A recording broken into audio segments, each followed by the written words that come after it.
And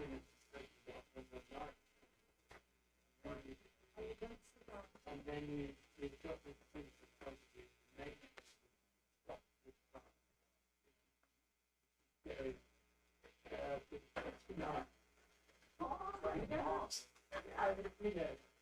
It's very off-putting. Really off-putting.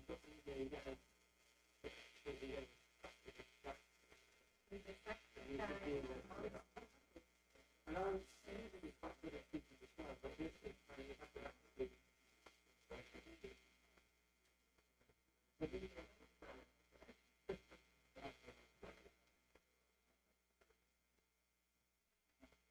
no, it's not.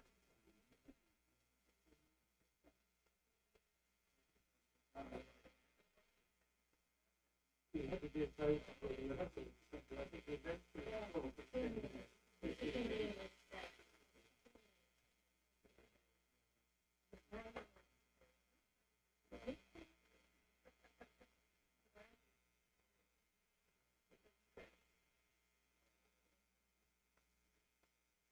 is, and they have it to say,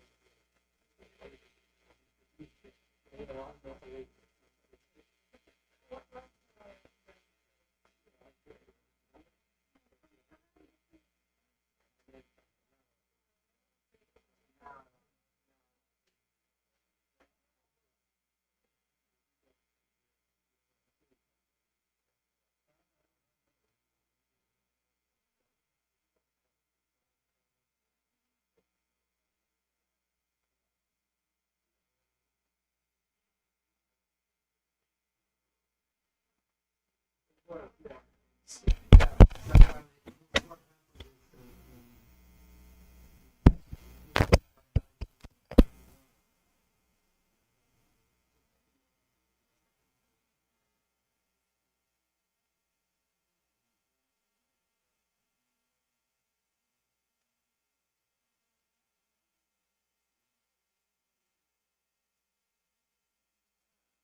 Bom dia. Vou começar testando aqui o canal do YouTube, que tem algumas pessoas.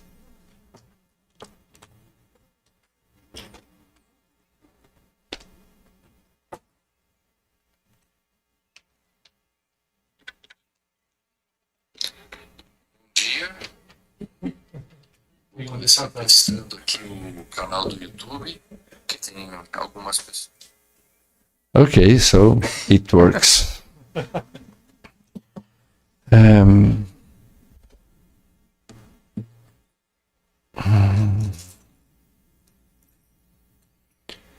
Meu nome é Rogério Lerner. Eu sou docente do Departamento de Psicologia da Aprendizagem, do Desenvolvimento e da Personalidade, orientador do Programa de Pós-Graduação em Psicologia Escolar e do Desenvolvimento Humano e docente com vínculo subsidiário no Departamento de Psiquiatria da Faculdade de Medicina também. Sou membro da Sociedade Brasileira de Psicanálise. Temos aqui também presentes a professora Marina Ribeiro, que é docente do Departamento de Psicologia Clínica e orientadora do programa de pós-graduação de mesmo nome. E é psicanalista e tem diversas publicações na área, principalmente sobre os temas de Melanie Klein, Bion, Ogden, com alguns dos seus livros tendo sido traduzidos para o inglês, publicados pela Routledge. E eu tenho a sorte de encontrar a Marina tanto em reuniões científicas e psicanalíticas no Brasil como fora do Brasil, Marina. Então, para mim, é um prazer enorme ter a Marina como colega de organização desse evento.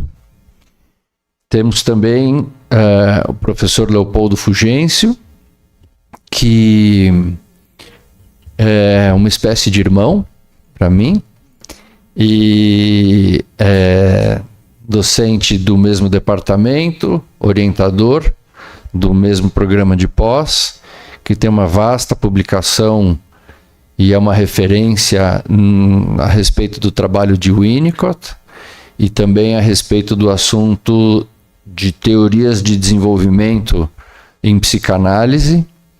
Ele tem também uma publicação muito vasta e traduzida para o inglês. Recentemente teve um livro aceito para publicação pela Routledge. E algumas das suas obras também estão em vias de ser traduzidas para a língua chinesa. Tivemos recentemente no Brasil uma colega chamada Catherine Louise Latzer e trabalhou conosco por uma semana, vindo com uma missão de uma universidade alemã, e essa colega levou para uma outra colega nossa, que se chama professora Jianlin Qu, na China, o material do professor Leopoldo, que então vai passar a ser adotado numa iniciativa de formação em psicanálise que a Alemanha tem com a China.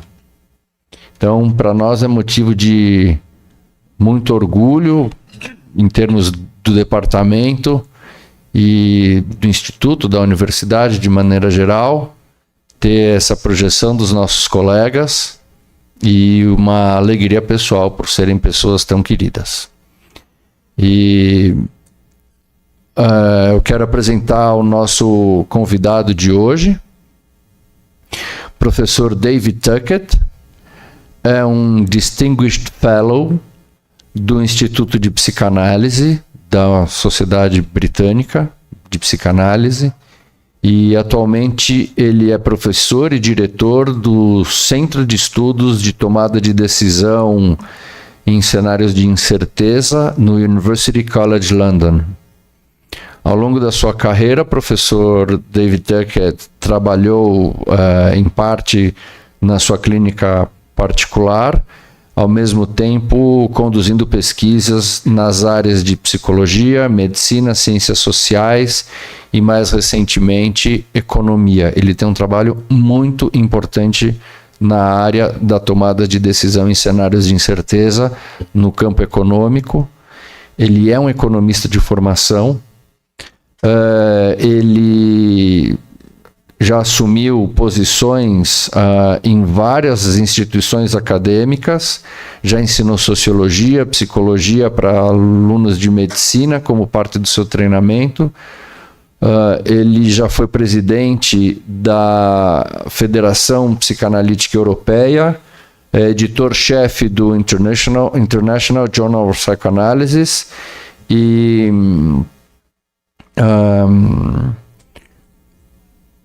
também trabalhou na unidade foi o diretor da unidade de estudos de educação em saúde da Universidade de Cambridge. Em 2007, o professor David Tuckett ganhou um prêmio muito importante na área da psicanálise, que se chama Mary Sigourney, pelas suas contribuições para o campo, e esse é apenas um dos muitos prêmios que ele recebeu. Sua publicação tem focado em alguns assuntos centrais para a prática psicanalítica, principalmente a situação clínica e a formação para essa atividade. Ele tem dois interesses principais: os fundamentos da técnica clínica e como conversar a respeito delas, e o treinamento propriamente dito. Sempre trabalhou numa perspectiva pluralística, embora de maneira crítica, e a respeito da importância de escrutinizar cada teoria de acordo com seus méritos, ao invés de uma pertinência a priorística a uma cultura ou algum autor ou escola, sem que isso seja produto de uma avaliação rigorosa. Ele dá muita ênfase à importância de uma atitude empírica nesse livro, num livro de 2008 que se chama Psychoanalysis Comparable and Incomparable: The Evolution of a Method to Describe and Compare Psychoanalytic Approaches, que é um livro preliminar a esse que ele trouxe aqui para vender alguns exemplares, e é o livro que serve de fundamentação para essa discussão que a gente vai fazer agora. Ele contribuiu para o desenvolvimento da teoria da convicção narrativa, Conviction Narrative Theory, que, até onde eu alcanço, é uma teoria muito pouco conhecida no nosso meio, mas é uma teoria muito interessante, tem um potencial de aplicação para diversas áreas. Quem tiver interesse, eu tenho alguns artigos para passar, que explica como emoções, narrativas e processos inconscientes influenciam a tomada de decisão em circunstâncias de incerteza. O seu trabalho tem sido extremamente influente para entender finanças, crises em finanças, comportamentos coletivos. E uma das iniciativas dele, sobre as quais ele vai falar nesse livro, é o Working Party de Métodos Clínicos Comparados. Uma iniciativa que começou há muitos anos na Europa e já tem acontecido em vários lugares do mundo. É muito frequente que em períodos de pré-congresso em psicanálise, seja o pré-congresso da FEBRAPS, a Federação Brasileira de Psicanálise, seja o da FEPAL, Federação Latino-Americana de Psicanálise, sejam os congressos da IPA ou outros congressos locais, a IPA, Associação Internacional de Psicanálise. Então nós tenhamos working parties, e hoje em dia existem diversos métodos que servem para utilizar algumas diretrizes para discussão de diferentes aspectos da prática clínica.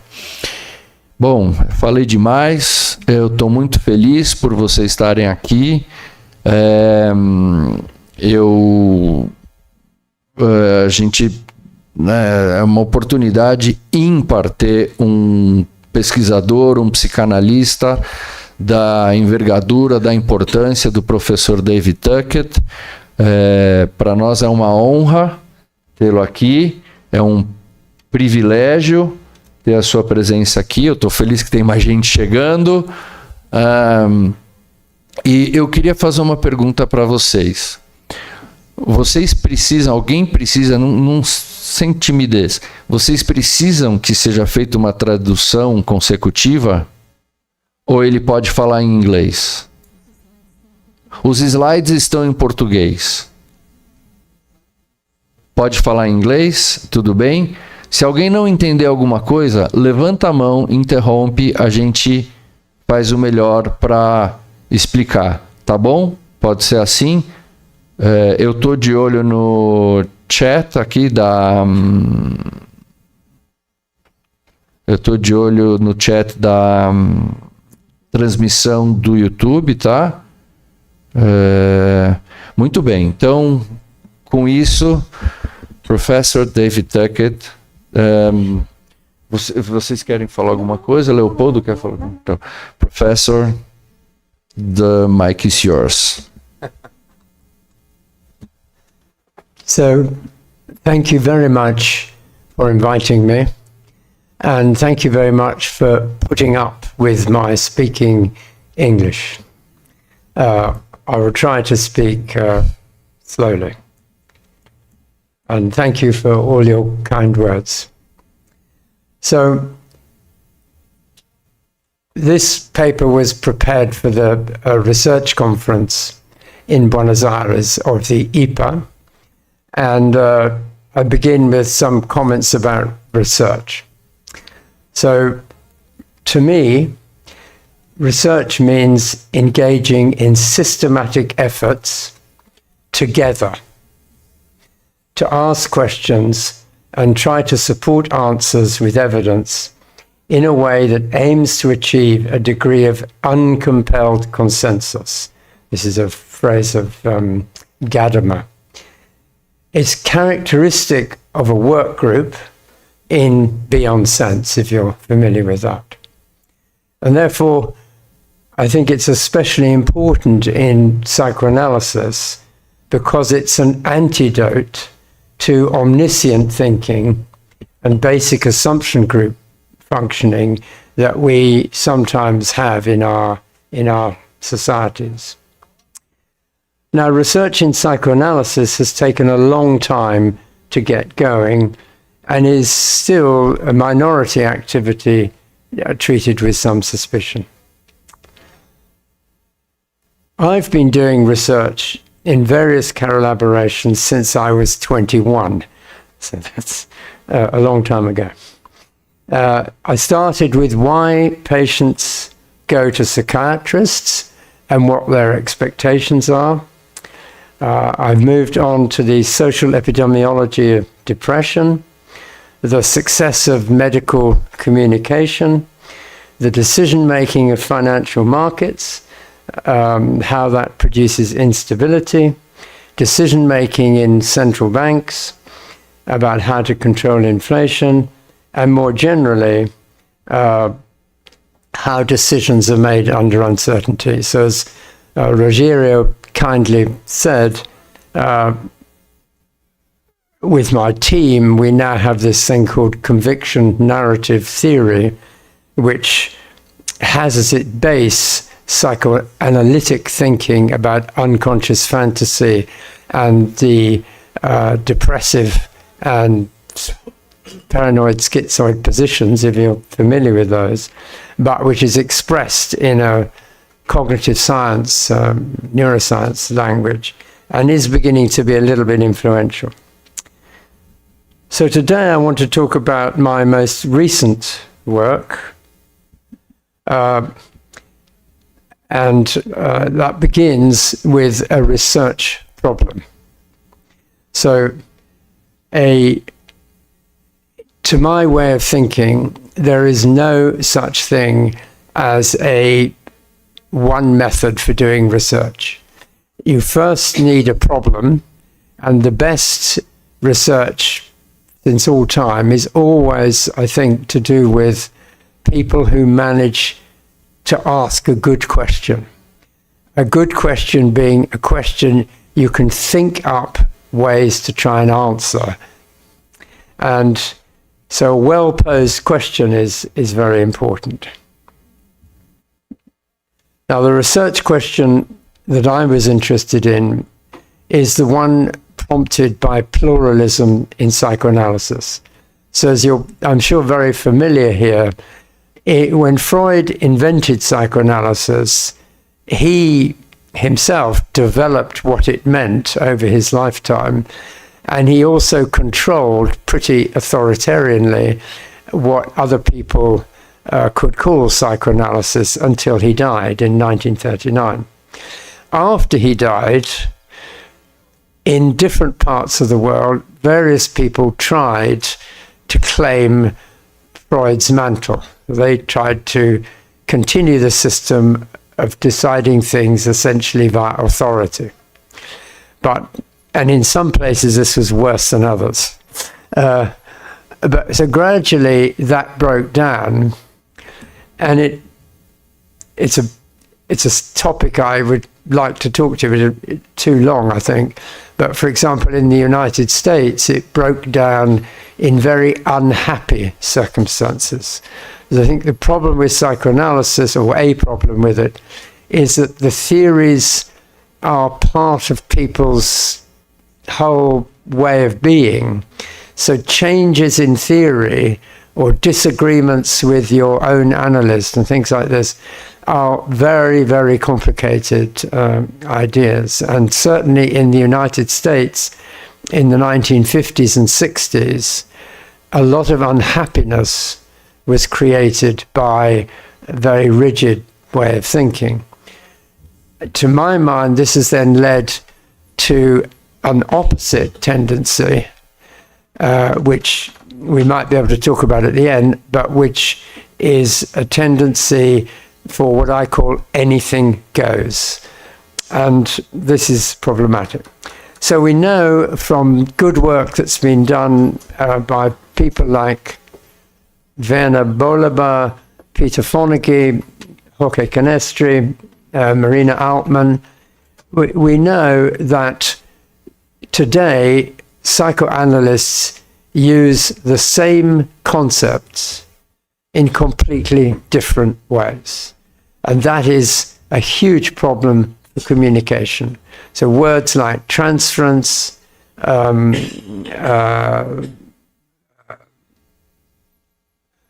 resistance, enactment, etc., even countertransference, people mean completely different things. And so that creates a problem. So what we began to do, as I think Rogério mentioned, if I understood his Portuguese, is back when I was president of the European Federation, I realized, I was thinking, well, why would you want to go to a conference from your country? It's expensive, etc. Why do you want to go and talk to other psychoanalysts? Well, especially since in Europe we have something like 16 different languages, and more than that, psychoanalytic languages. So clearly that could be very, very interesting and productive if we understand what we're talking about. And it was very obvious that people didn't understand, particularly difficulties between the Anglo-Saxon way of thinking and the French way of thinking, etc. So we formed 5 working parties, first 4, then 5, to look at different aspects and try to understand better what was going on. And the one that I later became responsible for is called the Comparative Clinical Methods Working Party. And its task was to ask the question, how do psychoanalysts work? And how, when we talk to each other, can we have a better language so that we can understand and learn from differences rather than just be critical or anxious or whatever. Now, to answer the question, how do psychoanalysts work, you need two things. You need data. In other words, you need lots of examples of how psychoanalysts are working. And we achieved that over 20 years by, in the first 6 or 7 years, so it takes a long time, developing a new workshop method in which one psychoanalyst would present his work or her work, usually a little introduction and then 2 or 3 sessions, and then 12 or 13 or 15 psychoanalysts would discuss this so that the data is the original presentation of what the analyst says happened, and then the meaning of this teased out a bit by the fact that 12 to 15 people tried to understand it. Now, when they were in these workshops, what was very special about them was that it was one of the rules of the workshop that the presenter is doing psychoanalysis. You might think he's not doing it very well, or you might have other opinions, or you might want to offer him supervision, but no, not on this occasion. Instead, you have to sit back in your chair, stay calm, and try and ask, what does this person mean? What are they actually doing? Now, that's not easy to do. It's emotionally difficult and it's cognitively difficult. So one of the things we did was create some structure. There was a moderator for the meeting, and it's in the book Rogerio mentioned, and the main point was that we tried to get people thinking not about the patient, but about the analyst. Right? Of course, you think about the patient a bit, but it's about the analyst. And then you need a framework, because when people start talking about what are people doing, actually, it wouldn't really matter what the research topic was. People don't know what they're doing. They do it, right? And so you have to create a conceptual structure to ask questions about what they're doing. And the final result of this research, which I consider a jewel, I hope other people do, is that we've come up with 11 questions that you can ask of any psychoanalytic session, and this will give you ideas about how to compare people. Those 11 questions, I'll say a little bit about them in a minute. They have to be understood what the point of the question is, but they capture some of the differences. I would not claim they capture all the differences. Research has to be modest. So, but these are, and you'll see, important differences between analysts. There may be others. All of you can research them if you like. That would be great. So one of the main things is that getting the data, and then you need a conceptual scheme within which to analyze and look at the data. And so this was the first book. Sorry. That's the first book which we describe the method of the workshops.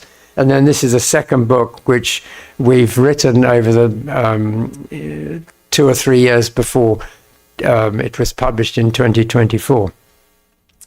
This book, there's its cover, is I think it contains more ordinary psychoanalytic clinical material from sessions than has ever been published. Something like a third of the book is clinical material, and in particular there are 16 cases analysed sort of throughout the book, which were our main data source, because it's 300 too many. We also, as we began to see if what we were doing was useful, analysed 7 published cases, which I'll talk about in a moment. And then we went also to Freud, and we looked at 2 of, or mainly 1 of Freud's cases to see if the ideas worked with them.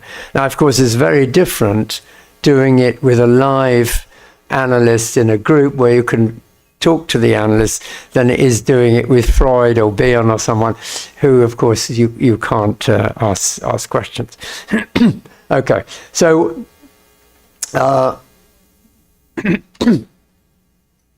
the data. So there's everyday sessions, there's the 2-step, as it was called, method workshops, and the moderator's report. So from each workshop, the moderator wrote a 20, 30-page report on what had happened under certain headings. This was a lot of material. So how did we make sense of it? Well, we would have meetings of the moderators every few months. It was often in Paris because it's a convenient place to get to. Because the team for this, I should say, is some people from the UK, from Germany, from Sweden, from France, from Spain, from Scandinavia, from the Czech Republic, Italy, etc. Germany, yeah, Germany. So the key, the research method is what I would call iterative, or rather the analytic method. So the concept, the conceptual scheme I'm going to describe in a minute, which is basically 4 main ways we look at how people work, which we established through these 11 questions. But that evolved. We had ideas about it at the beginning, and the groups discussed it, knowing those ideas. But as we looked at the data and tried to apply the concepts to the data and so on, we changed them. And at the very end, when we were writing the book, there's nothing like being forced to write a book for getting things clear. When we're writing the book and we came up with some of the concepts, we sent, the group writing the book all did independent rating of some of the things to see if the concepts actually do work. Because it's not like we're talking about truth, but we're talking about, does this concept help you to understand the thing? And can 2 people use the concept more or less in the same way in our very complicated field? So this we call the comparative clinical framework. And I'm only going to have time to talk today about 2 aspects of it, but there are actually, there's a basic kind of assumption we make. So you're doing psychoanalysis. All the people who we were asking to present were usually very experienced, often very well-known analysts from all over the world. And we assumed, since they were members of IPA and in a broad sense Freudian, that necessarily, whether they knew it or not, they were in fact putting into practice at least 4 things. First, they were drawing unconscious inferences. So if you think that psychoanalysis is about discovering something about the patient's unconscious, well, how do you do that? By definition, the unconscious is not known.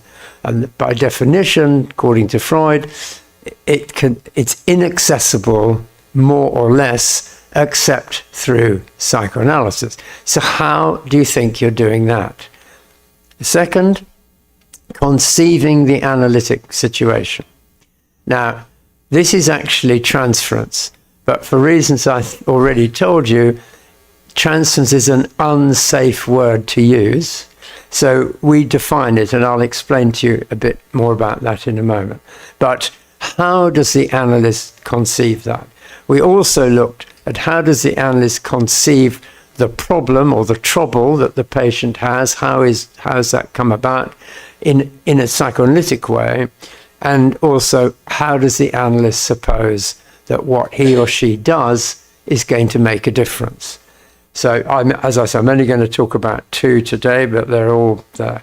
And that's the 11 questions. Too small to read. It just gives you an idea. Okay. So drawing unconscious inference. So I don't know how many of you are clinicians, but if you were, I would ask you now to think about the problem, and so that when I talk about it, you've begun to think. But what is your procedure when you create a psychoanalytic session? What's your procedure? Do you think you are inferring otherwise inaccessible or unconscious ideas and impulses? And how do you think you do it? Do you recognize unconscious beliefs, whether transferential or otherwise? And how do you do that? Now, Freud's procedure, well, he made very clear, it was a formal procedure. Free association, freie Einfall in German, and evenly hovering attention. And what is it very important about Freud's procedure, which is often misunderstood, is that free association is conceived by that German phrase as passive. So it's not go along to your analyst and think of what to tell her. It is go along to your analyst, lie down usually, and see what thoughts fall into your mind. Exactly. So you're not thinking, you just wait to see. And this is the formal method. Other people might use other methods, as you're going to see. So one of the things we looked at was, did people use a formal method or did they use something else? With the idea it gets the unconscious. Then the second thing we looked at about unconscious inference is we came to realize, looking at the data and trying to understand differences, that there are 3 different levels of data that psychoanalysts draw on. The first one is by far the most common, and 90% or more of psychoanalytic papers are about that, is how, the patient dreamt this and the patient said that and blah, blah, blah. And the analyst understood this to have an unconscious meaning. So it's a translation process, if you like. It's inferences drawn from the patient's associational content. Very common.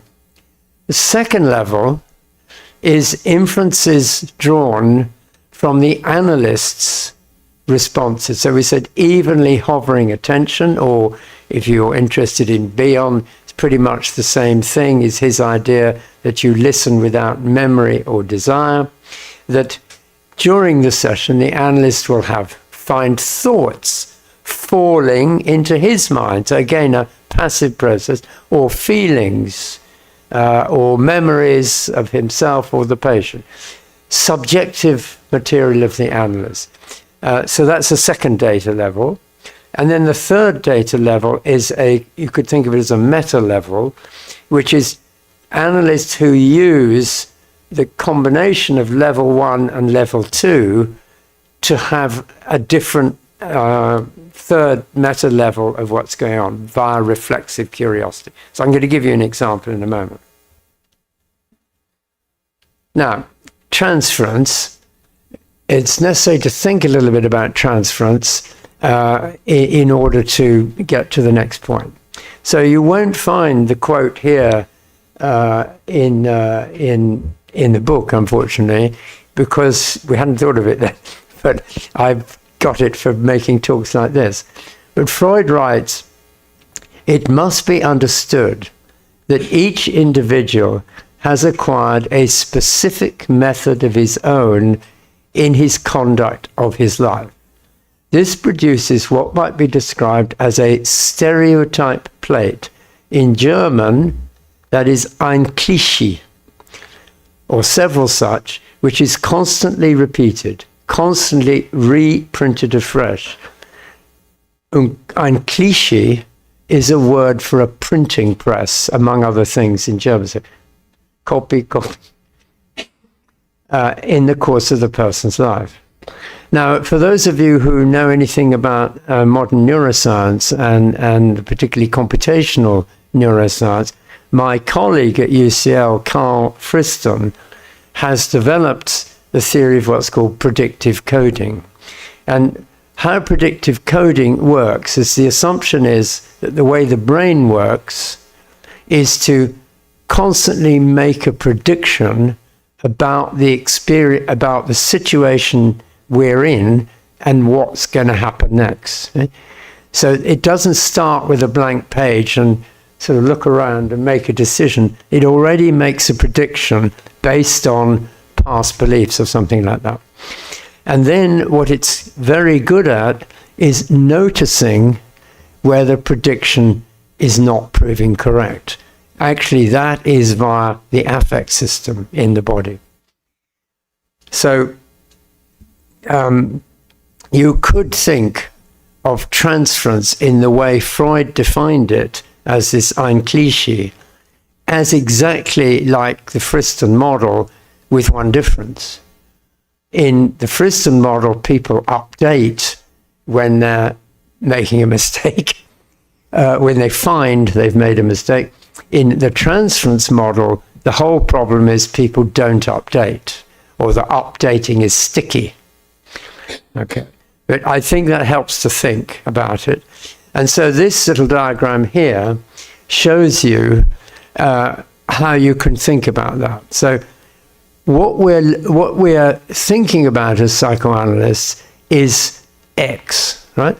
The X is whatever it is that is causing this reprinting all the time, an unconscious script, a fantasy belief, whatever. You can, because we are not trying to say which of different theories is correct or not. I keep it, it could be many things that could be creating this reproducing. And it's simultaneously reproducing experiences with other people, this X, and of course, in the analysis, experiences with the analyst. So when you formulate it like that, it's quite simple what an analytic session is about. It's about identifying X. And of course, you identify X in a reverse way to those arrows. I say this in a university context. So actually, the analyst's job is to go from Y to infer X. Though the theory is that X causes Y, right? So that already tells you something about what a difficult job it is. Okay, so so what I've explained is what we really became aware of, and I can tell you this took hours and hours and hours of discussion, how to think about the different ways people were treating the analytic situation or transference, that we realized that the key thing is, how do analysts suppose X is revealed in the session? How do they know what it is? How is it revealed? And at that point, looking at the data, we realized that there were two principal variables, which of course, two variables can produce four possibilities, as in that table. And the first variable is when and where is it revealed? And it was very clear that some analysts saw it as revealed in the session. So it's happening now. X is causing an effect on what's going on between me and the patient at this moment. Other analysts didn't necessarily not think that, but they mainly seem to think about, as a more general phenomena, of transference being observable, that's the Y1, in the person's life, visible through the descriptions of their life, their memories and so on, that the patient is giving in the session. So that's the first variable. The second variable is participation. So does the analyst believe it's the X is revealed from the patient's material only, that's asymmetric, or from also the participation of the analyst. So are things that the analyst finds himself doing and thinking and interacting, is that information about the patient's X, not the analyst? I mean, it might. So we're trying to find the patient's X. So what I try to illustrate this with a clinical example. Are we okay for time? Yes, Yeah. absolutely. So I'll read this in English, but you can read it in Portuguese if you prefer. So Louise and Georgina are Louise the analyst, Georgina's a patient of one of the 16 cases that we discuss in detail. And here, just a little bit to give you an idea, not of the case, but of the theoretical concepts I'm talking about in the book, that you can see more. To give you a sense of how the concepts I've introduced work, I will provide an example of one case. Georgina, age 50, was an unmarried, lonely and very depressed woman who for some years came to sessions scrupulously, but also scorned all her analyst efforts to the extent it became so deadly between them that Louise really nearly gave up. Louise presented sessions to the group, which took the form of quite long associations from Georgina, sometimes followed by silence and further associations, followed by rather brief comments from Louise, all of which demonstrated that she was using something like Freud's formal procedure. In one session, Georgina had begun with a dream about a wounded dog and memories of the look in her mother's eyes, and added other associations about another dog that had fallen into a pothole in a river, leading to the dog and the rescuer being drowned. During a long silence, Louise then found herself swamped by a collapsing sensation, as if she had fallen in, and also heard Georgina saying, "I couldn't speak." Many other thoughts came to Georgina's mind, which she told the workshop about. Georgina then complained, "I really wonder what use you are to me in the analysis." To which Louise, she said with deep conviction, said, "Perhaps I am the pot." When Georgina incredulously exclaimed, "Whatever do you mean?" Louise responded by saying, "Yes, the pot, which might contain good things to eat, but instead is a hole, sucking you down to the bottom of the stream, where you might go round and drown." Georgina was now silent, but concentrating hard and quite calm. After a further brief exchange, Louise said, "When you tell me that I cannot do anything for you, it is rather like turning your head aside from me, as you did when your mother came to collect you after your separation." After a silence, Georgina, manifestly moved, said, "No one has ever sensed before that I really have a deep hole down inside me. I think that's why I feel I'm looking after my mother out of duty." So the idea that Louise had, and it's richer than this, actually, is that Georgina experienced Louise as something like a black hole, something that drags life out of you, and which then you have to somehow look after. Okay, so what about Louise's use of data levels?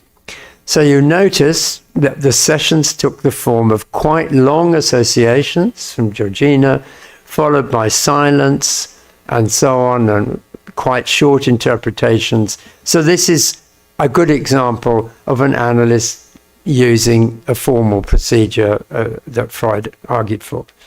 You also see that Louise is attentive to her own experience. So she says, I immediately felt swamped by a collapsing sensation. She remembers things that come into her mind, so to speak, while she's working, things that Georgina had told her, many other things. She remembered that Georgina had been put into alone into a clinic. Actually, it was when her mother had a serious infection. And she uses the two levels, that is the basic data. So, I mean, even the word says the word pothole and pot have multiple meanings, very classic sort of. And you see how she uses the pothole in the river, the idea of a pot with things good to eat, etc. And there's the poor drowned dog. So she's using level 1, she's using her own feelings level 2, and then she's combining these together to produce this idea that in the situation now, I am being experienced by the patient as a pothole, okay? And then she says that to the patient. So that's just to give you an idea of what I mean by the 3 data levels and the formal or not thing. Now, the next interesting thing is to go back to, so what does Louise think about how the X, the transference, is revealed in the session? Now, if you remember, I told you we had these 2 variables which could make a 2x2 table, and we have possibly foolishly characterized each of the 4 squares in this table with a metaphor. Dangerous, because psychoanalysts are really bad at taking a metaphor or a concept and then making it mean whatever they like rather than what was originally intended. Think of Bion's container, for example. But anyway, one of the possibilities for how X is revealed we call cinema. Now, in the cinema, you can think of the analyst and patient together, and the patient is telling things to the analyst, and it's as if the patient is projecting a film onto the wall in which can be seen by the 2 people, analyst and patient, and from which the 2 people, like 2 film critics or people in the literature department here in your university, are seeing meanings in this and then potentially debating them. So one important thing about the cinema is that although the events being described and the location of X being revealed is outside the session, because that film is there on this sort of externally, it doesn't mean the session itself can't be very emotional, like 2 film critics who have very different points of view, right? Okay, so that's the cinema, and in our experience, more than half of analysts that we studied, now there's no, it's not a random sample or anything, but more than half are using the cinema, okay? So that's a very main activity, making this translation from the words the patient uses, which is the level 1, and then seeing the transience in that cinema way. A second possibility, we use the metaphor theatre. And here, again, the patient is coming into the room with the analyst, but this time it's alive. It's not a film on the wall, it's a live performance. And in that performance, the analyst supposes that the play, the script, always in some way is about the relationship or the situation between the analyst and the patient. Now, Freud used the term, my German's not very good, but there's verbs and nouns here, but he used the word besetzen, okay? And the word besetzen was translated, I don't know how it was done in Portuguese, but it was done by James Strachey as cathexis, a strange Greek word that no one in England ever uses. Right? In the German, and generally with Freud's writing, the words are very, very kind of emotional, and he won a prize for his writing, the Goethe Prize. So, and it's a very immediate word, and the word besetzen means occupied. If you go to Germany and you go to the, whatever you call it here, the ladies' room or the men's room, and there are cubicles and someone is, you see it says besetzen, meaning occupied, filled up. So Freud's idea is that in the patient's mind, the whole person of the analyst is filled up, right, with the X. And this you can see is very different than the theatre, okay? The cinema. So in the theatre, the analyst is cast by the patient into a role, and actually the German is very subtle because the role in the word besetzen is assumed to somehow already exist, right? So you're cast into an existing role. Okay, so if we go to Louise now, you can see that this is the way she's thinking. She's thinking that she's literally experienced by the patient in the session, and probably has been for a long time, as the pot, the person who sucks the life out of her. And you can also see that this is what the patient was experiencing many other places. She's a depressed woman, etc. Now, I'm going to quickly move on to a second case to illustrate another aspect. And this is Wilfred Bion, who I know some of you are interested in, of course, because he came to Sao Paulo, didn't he? So in one of his early works, Bion discusses a case of a man that we're calling Brian here. And Brian was referred to Bion by a colleague who had found the patient impossible to the extent that the first colleague had felt so desperate that he'd said the only thing he could think of for this patient was brain surgery. It's a pretty strong experience he had. Now with Bion, things began okay, with the patient lively and seemingly wanting help. But after 2 years of analysis, both analyst and patient began to be overwhelmed by an increasing sense of pointlessness and listlessness. Bion noticed how, making interpretations, he felt he was, quote, just a parent issuing ineffectual exhortations, as if Brian was saying, go on, your turn. He also felt powerless and paralyzed from using this insight, that is, from saying something different to Brian, and worried that it would cause difficulties of one kind or another. At around this point, Brian arrived for a session to say he wondered if the treatment should be stopped. Bion was very calm.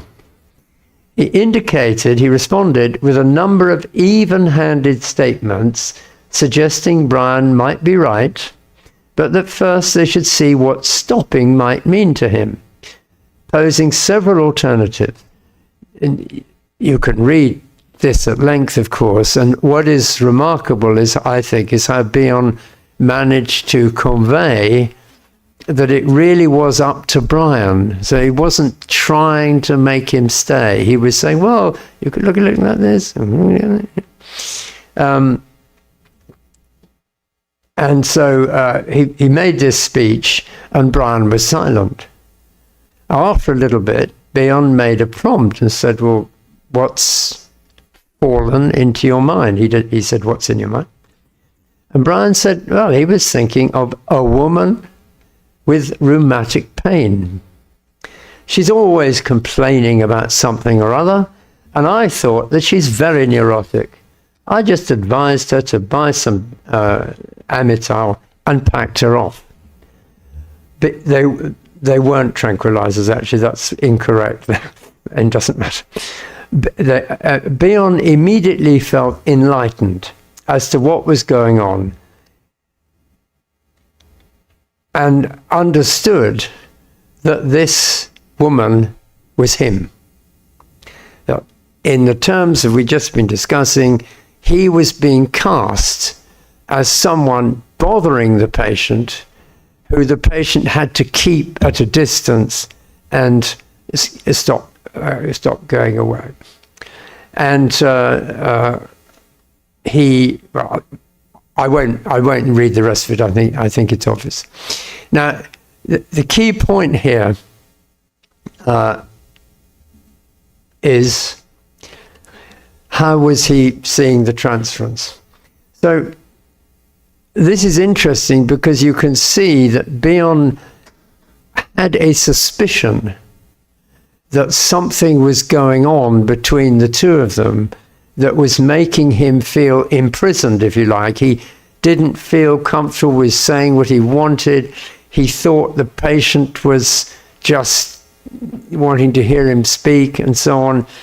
And so he had a sense of something, but it's the patient who comes along and says, should we stop, that brings matters to the head. I think that's quite interesting.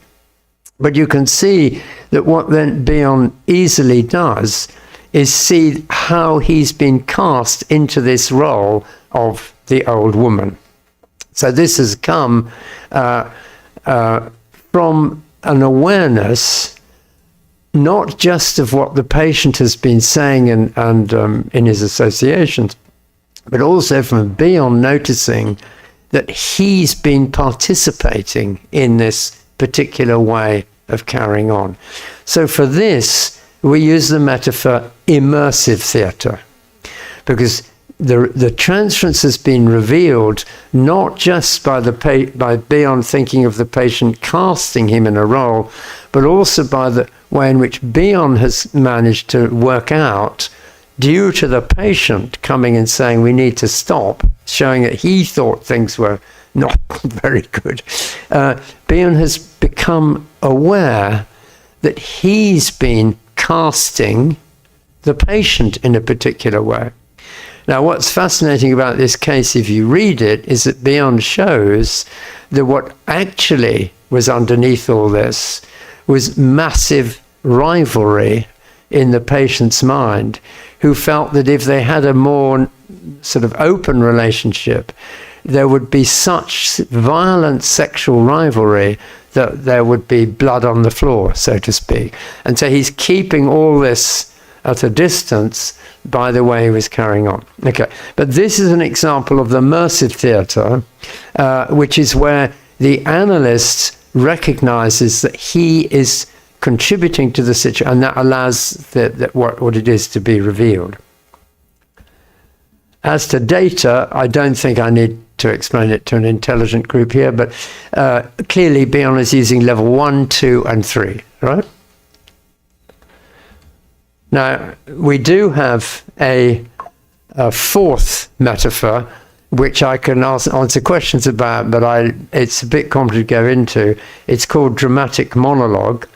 And this is really to capture the way that the sort of classical French analysts, influenced by Lacan, like Pontalis, for example, are capturing thinking the transference is revealed through the patient's words and the affects connected to those words. Because in the classic French model, which is hard to think about if you're used to the other models, in the classic French model, there's no relationship between the patient and the analyst. It's only an unconscious to unconscious characterization. So you need a different way of trying to think about it. And dramatic monologue is what we've chosen. I'm not sure it's perfect, but it kind of works. Okay. Now, I'm going to just quickly move on to how we further... So, in a way with research, in my opinion, if the concepts you've got start helping you to see things differently and actually useful in the situation you're in, then you feel there must be some use to all this.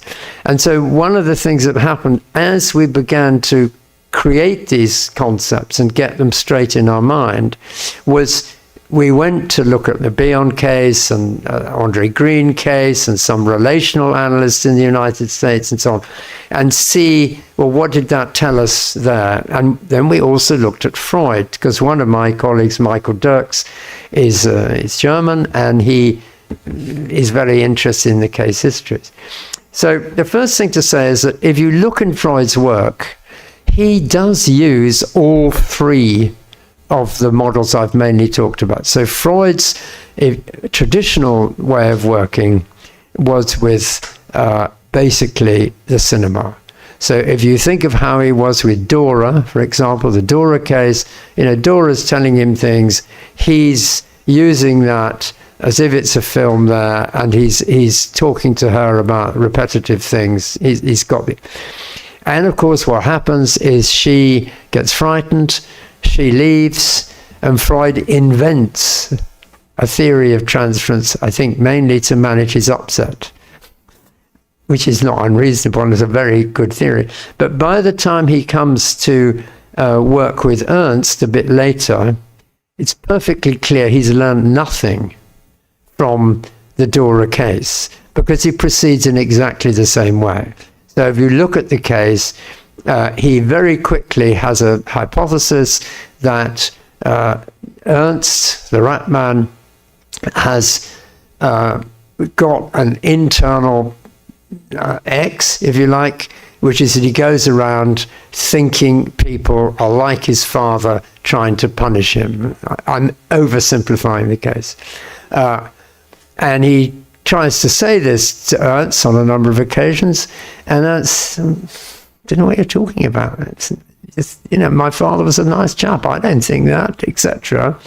And they even have very fascinating exchanges, which I put up there, where at one point Freud actually says to Ernst, I myself had no taste whatever for cruelty, and certainly had no desire to torment him. And he tries to reassure Ernst, and actually, if you read the case even better, Ernst tries to reassure Freud that he thinks of Freud as a very good gentleman. How could he possibly bear to be with someone like Ernst? So they try to operate in the cinema, in other words. But then Freud, under the frustration, and the case shows that he almost beats Ernst up with his words because he gets so frustrated at why he won't see it. Freud eventually realizes, oh, but wait a minute, he's been calling me captain. And this is the captain who was cruel and mean and other things like this. And then he realizes, he makes the switch to theatre in our formulation. And this is a long quote there. Things soon reached a point at which, in his dreams, his waking fantasies, and his associations, he began heaping the grossest and filthiest abuse upon me and my family. Though in his deliberate actions he never treated me with anything but the greatest respect. His demeanour as he repeated those insults to me was that of a man in despair. How can a gentleman like you, sir, he used to ask, let yourself be abused in this way by a low, good-for-nothing fellow like me? You ought to turn me out, that's all I deserve. And while he talked like this, he would get up from the sofa and roam about the room, a habit which he explained at first as being due to delicacy of feeling. He could not bring himself, he said, to utter such horrible things while he was lying there so comfortably. But soon he himself found a more cogent explanation, namely that he was avoiding my proximity, for fear of my giving him a beating.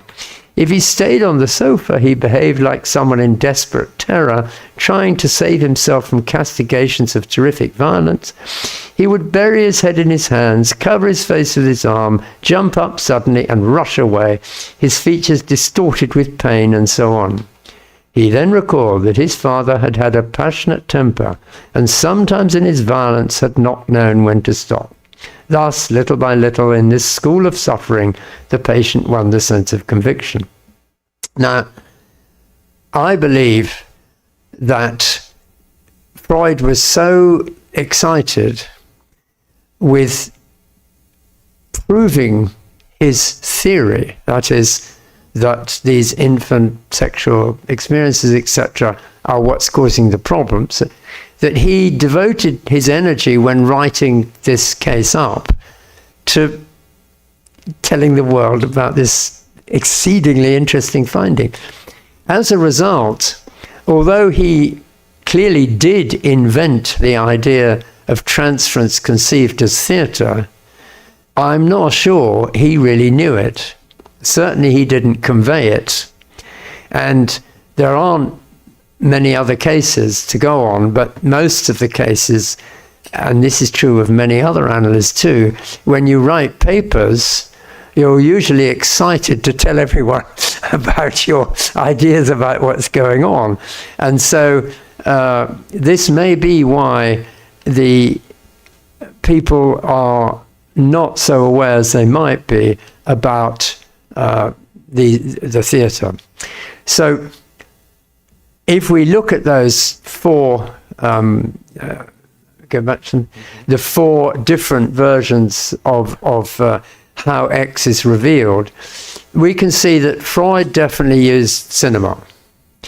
As I've just shown you, he also used theatre. And certainly he used dramatic monologue, that is the unconscious to unconscious, which had been picked up by the French. So different schools of thought have picked up different aspects. In a way, the Kleinian, well, no, not entirely. He didn't use immersive theatre for sure, but he did, of course, invent the notion of countertransference. So he created the potential for people like Bion, Racker, and so on to see that. Okay. I'm just coming to the end now. Now, what I want to stress here, maybe it's not so necessary here in a university, but that all the cases discussed in our workshops were considered by the analysts, and we didn't challenge it, to be successful psychoanalysis. So there's no hierarchy in the different ideas I'm putting forward. In the case of the ways X is revealed, I think we can say from a theoretical and logical point of view that clearly all four exist, and that presumably what is described by the theatre is always potentially operational, right? But that doesn't mean you have to use it. And many analysts, I think, are using cinema quite successfully. But each of these ones has a vulnerability, different vulnerability. So if you're trying, as Freud found, if you try to use the cinema with a patient like Dora, who has a picture of you as, let's say, her seducer, she doesn't sit there listening to your interesting ideas because she's very worried about what's going on. Similarly with Ernst, he can't listen properly, can't lie on the couch even, if he thinks he's about to be beaten up. So if you've got a patient whose casting of the analyst for their own internal reasons is turning the analyst into someone like a lion or a horrible person or a cruel person or whatever, then having a nice theatre critic discussion of the film isn't going to work. But similarly, to take the immersive theatre, if an analyst spends their whole time thinking about their subjective report, I mean, my personal view is that someone like Ogden does this a lot. The analysts may get more full of their own ideas, which put onto the patient, than they're aware of. So it's not that it's wrong, right? But in other words, immersive theatre is not the answer to everything. I hope that in 10 years' time, people will have discussed this and will have a much clearer idea of the vulnerabilities. But if we're talking about training analysts, that is psychoanalytic training, in my view, people should be taught all 4 of these, and then they should be invited, and that's our 11 questions, that's part of the point, to, you know, what did you do? What do you want to do? Is it working? How do you change it? Etc. What I would say is at the moment, there's very little evidence that people change. In other words, if you're someone who works in the cinema, you tend to go on working in the cinema, etc.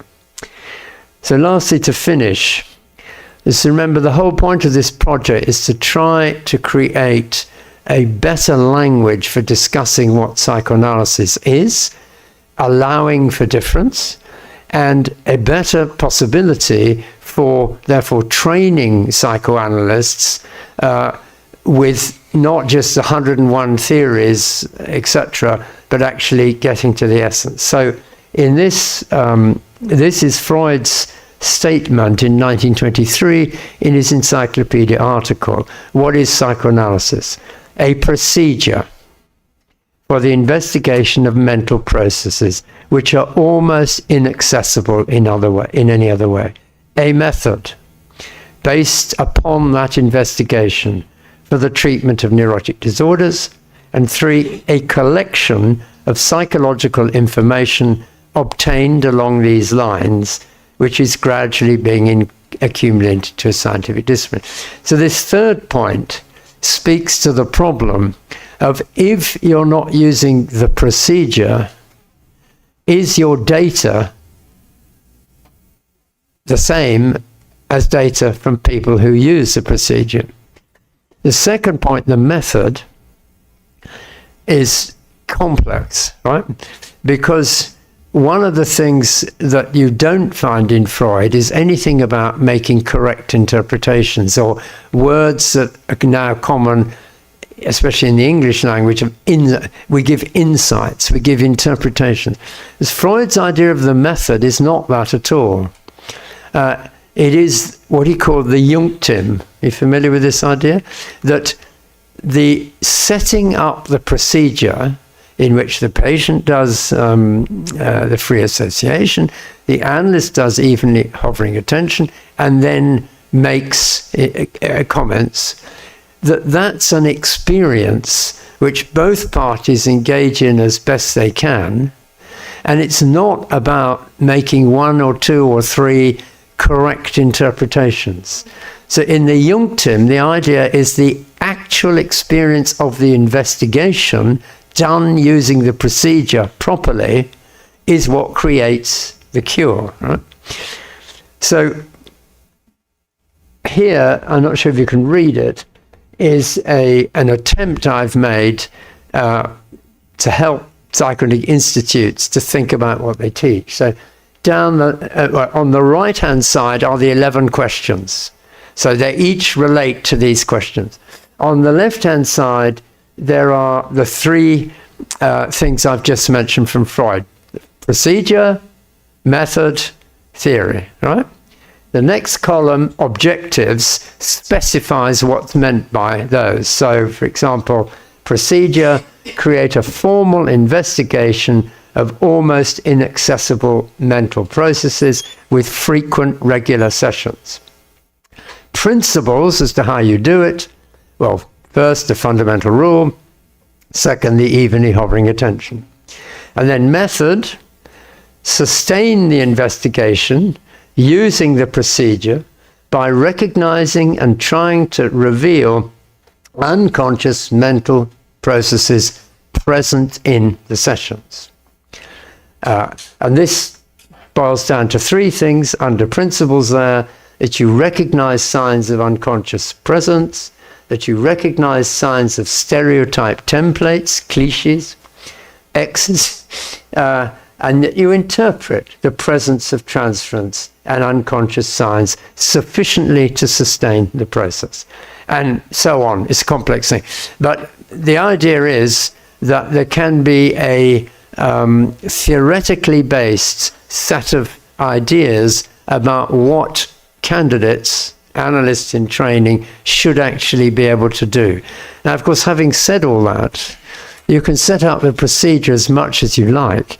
You've still got to have the psychological and other capacities to do it, right? But this is a formal way of thinking about it. But of course, there's lots that has to be done in addition.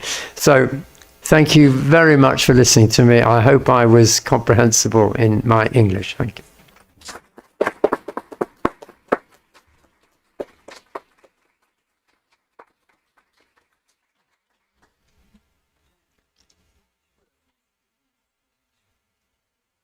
Posso, sim. Você quer achar? Thank you so much, Professor Tuckett. It's always an honor to listen to your talk. As 11 perguntas estão no livro também. Eu quero falar uma coisa antes de a gente abrir para discussão. A gente tem tempo para discutir. Se alguém no YouTube quiser fazer uma pergunta, eu posso falar aqui em voz alta também. Esse é um livro não apenas para ser lido, esse é um livro para ser estudado, preferencialmente em grupo, e tendo em mente como a gente concebe o trabalho clínico que nós fazemos. Eu gostaria de salientar, já que estamos num ambiente acadêmico, que existem várias... I will translate myself afterwards, okay? Tem várias formas de fazer pesquisa com psicanálise.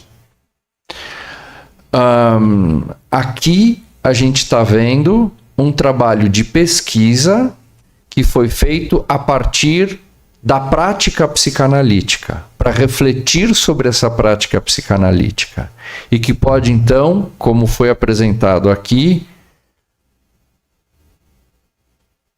aumentar o nosso esclarecimento sobre os contornos que essa prática adquire ao longo do seu fazer. E com isso a gente pode expandir a nossa reflexão a respeito do que faz, certo? Então, eu estou querendo transmitir aqui a ideia de um ciclo de produção do conhecimento a partir de uma empiria clínica, um tipo de enquadramento teórico-metodológico que serve para refletir a respeito dos dados acumulados, e que pode nos permitir, então, retornar para a nossa prática, fazendo com que a gente ganhe maior clareza a respeito do que a gente faz e possa refletir a respeito, certo? Então, a gente está diante de uma reflexão que parte da clínica, se encaminha metodologicamente para um trabalho de pesquisa e pode reverter sobre a clínica de uma maneira reflexivamente sofisticada. Com isso, então, eu vou traduzir o que eu falei para ele, e aí eu vou abrir para Leopoldo, Marina e audiência e YouTube também, quem quiser falar, tá? So, I told people that your book is not only to be read, but also to be studied, and preferably in group settings and relating to the actual clinical material. And I also told them that I would like to highlight that this is a research work which derives from the clinical practice and using a framework it enhances our reflection towards what is our current clinical job, and it makes us more more capable of thinking of what we've been doing. And this is one of the ways to make research with psychoanalysis. There are many, and we have a very good example of this cycle of having our empirical data, using a research framework to... I understood that bit. Okay, thank you. Thank you very much. Thank you. So, this is universal scientific language. Podemos abrir? Marina, Leopoldo, vocês gostariam de começar? Se quiser, vocês podem falar em português, eu traduzo para ele. Fala no microfone, Léo.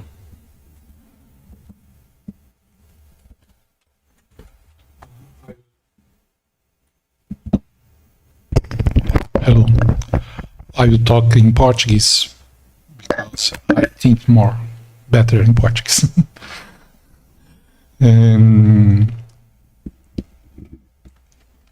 Uma coisa que você enunciou sobre os modelos, eu tenho a impressão de que quando praticamos a psicanálise, nós usamos todos eles.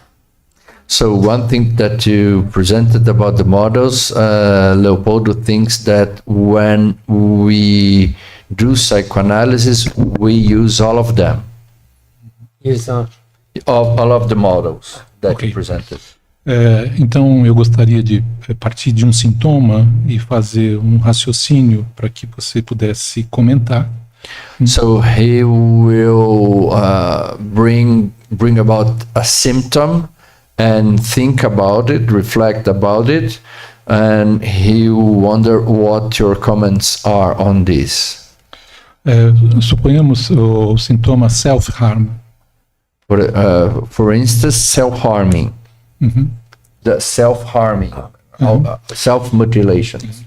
A boa pergunta sobre o que é esse sintoma, sua origem, sua dinâmica e seus objetivos, One good question would be what is the nature of such symptom? What is its origins, objectives, dinâmica, and dynamics its and dynamics? objetivos, objects, ela depende do sistema teórico semântico utilizado para dizer o que é esse sintoma. It depends on the semantic, theoretical framework models to address what it means. E talvez nós não tenhamos um sistema único na psicanálise, And perhaps we don't have one only system in psychoanalysis, dado que os diferentes sistemas têm diferentes ontologias, given that different systems have different ontologies. e mesmo considerando a formulação de Freud sobre quais são os fundamentos da teoria psicanalítica, And even considering Freud formulations about the fundamentals of psychoanalysis and psychoanalytic theory, enunciado em 1923 nos 2 artigos de enciclopédia como sendo o inconsciente, a sexualidade, unconscious sexuality, complexo de Édipo, Oedipus complex, transferência e resistência. transference and resistance. Talvez todos os analistas e todos os sistemas teóricos estejam mais ou menos de acordo com esses fundamentos. Maybe all psychoanalytic systems and all psychoanalysts are agreeing in such aspects, Ainda que deem sentidos e referentes diferentes em cada um desses sistemas para estes conceitos e estes fenômenos. even if they give different meanings to such Qual foi o substantivo que você usou? Referentes e... Different reference and Sim, means. meanings to these concepts. Concepts. Eu suponho, e eu escrevi isso no um artigo publicado no Journal, He has published on a paper in the International Journal where he advocates that que não há a possibilidade de síntese entre sistemas, como não há possibilidade it is impossible to synthesize different systems, como não há possibilidade de síntese entre línguas diferentes. such as it is impossible to synthesize different languages. O que um sistema pode informar ao outro What one system might inform other veja este fenômeno, veja este fato, veja este acontecimento, see this phenomenon, see this fact, see this happen, this fact, que será então reinterpretado, redescrito which will be then reinterpreted, redescribed na linguagem do outro sistema. in the language of the other system. Num certo sentido, nós teríamos um desenvolvimento da psicanálise um pouco esquizofrênico. In some sense, we have the development of psychoanalysis in a kind of schizophrenic way, Com um grande desejo de comunicação, mas with a great desire for communicating, but reconhecendo os limites. recognizing the limitations. It's okay, it's all. That would be all. Would you like to comment on this? Yes, it's a very good question. So first, you're raising the issue of the sort of what I would call the commensurability of different theories and how you've got to be very careful what you're comparing. And I absolutely agree about that. But secondly, you are implicitly, I think, talking about two things at once. So I would distinguish doing psychoanalysis from using psychoanalytic ideas to do things that are therapeutic or whatever, and could be much more effective than psychoanalysis, but which I would distinguish from psychoanalysis myself. Okay, so I think, so if we come to what I've spoken about, and you take self-harm, then if you're doing psychoanalysis as opposed to trying to help the patient, and do listen to me, I am not saying which is better. I don't think we know. I am saying we need to separate them. So if you're doing psychoanalysis, in a way, you put out of your mind the symptom that the patient came with, because you invite the patient to free associate, you do evenly hovering attention, and you use the procedure, etc. And the assumption is that the patient will have no option, and indeed the analyst will have no option, but to have thoughts and feelings as you proceed, and the analyst will then be characterized. In the theatre model, it would be, it's good, because I want to distinguish between the work, which is intending to provide a framework for everyone, and of course my personal opinion. So my personal opinion is that you have to use more or less use Freud's procedure. You have to use all three levels of data, and you try to be in the immersive theatre, though that you may sometimes find you were in the cinema unintentionally, etc. Okay. So, but this patient with self-harm will have an X, the X I talked about. So that X is going to come into the sessions. With luck, you're going to help them to identify it, and so on. And at this point, there's one other thing I would say. Unconscious beliefs are facts. So if I think that you are criticizing me, then as far as I'm concerned, that's a fact. I mean, sorry, if I think that unconsciously, sorry. If I think it consciously, I can ask, well, is that a reasonable thing to think, and so on. But if I feel it unconsciously, I just feel criticized. So Ernst, the rat man, just felt Freud was trying to beat him up, okay? And you could do any amount of explanation of projection and blah, blah, blah. He made no sense to him unless you're lucky. So the only hope of making sense is that he would understand cognitively. And we don't think that makes change. This X business, the Friston neuroscience way of thinking about it, that doesn't change from a few cognitive statements.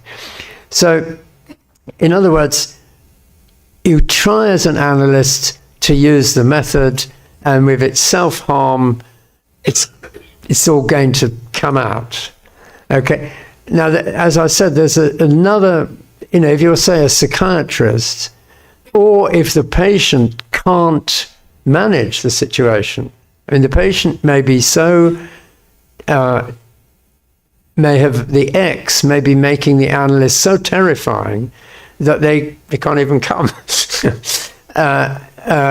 So analysis is not the only cure. But what I think very strongly is that you have to try doing analysis. And then if you've been trained as an analyst, because it's a very long training and it's training plus experience, you shouldn't, in my opinion, I mean, of course, it's a free world, but in my opinion, you should use your psychoanalytic skill to do psychoanalysis. And then if you're doing other things, by all means, but don't mix the two.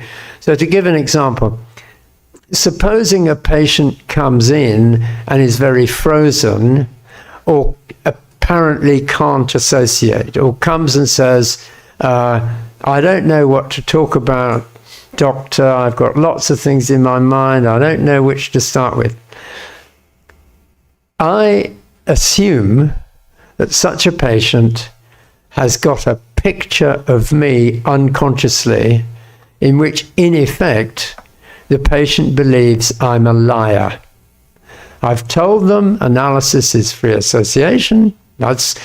Tell me whatever comes into your mind. But when the patient says, I don't know what to say, it means the patient, at some level, doesn't believe me. They believe that if they say this, there's going to be trouble.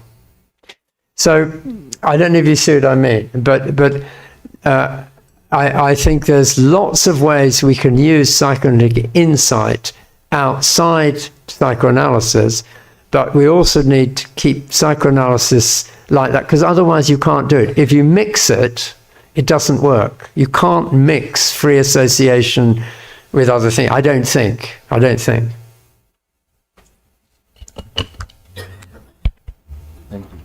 Thank you so much. Marina? Very good question. Bom, bom dia. Tá. Vocês estão me ouvindo? Tá, né? Primeiro gostaria de agradecer, né, a presença. Está muito baixo assim.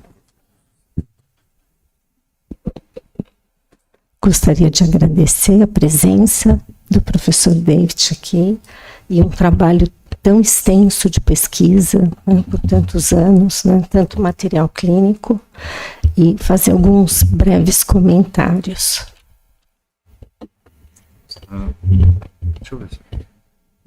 So she's thankful for you being here and presenting your research, which took so many years, and she finds it so interesting.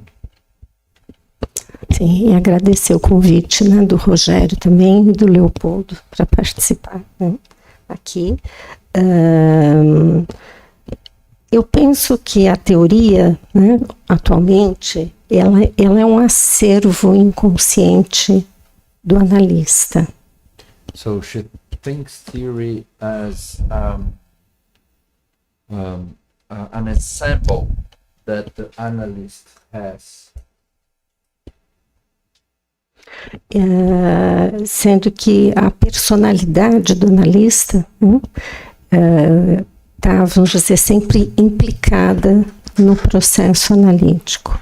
And the personality of the analyst is always implicated into the process. Então, eu acho que as 4 metáforas, né, que o professor trouxe hoje, né, são uma forma, analogias extremamente interessantes para a gente pensar. So the 4 metaphors are very interesting analogies for us to think.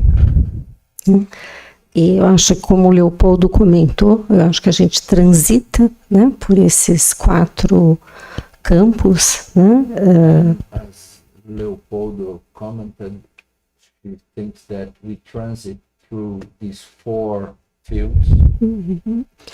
É claro, vamos dizer que eu me identifico mais com o teatro imersivo. She identifies herself with the immersive theater. E fiquei pensando, né, vou dizer, até no termo evidência, né, que é um texto do final da obra do Bion, né, o que é uma evidência numa sessão. And thinking about Bion's paper on evidence. E a partir, vamos dizer, dessa metáfora do teatro imersivo, And departing from this metaphor of the immersive theater, gostaria de ouvir mais o professor, né, sobre como ele pensa as evidências clínicas, né, nesse campo do teatro imersivo.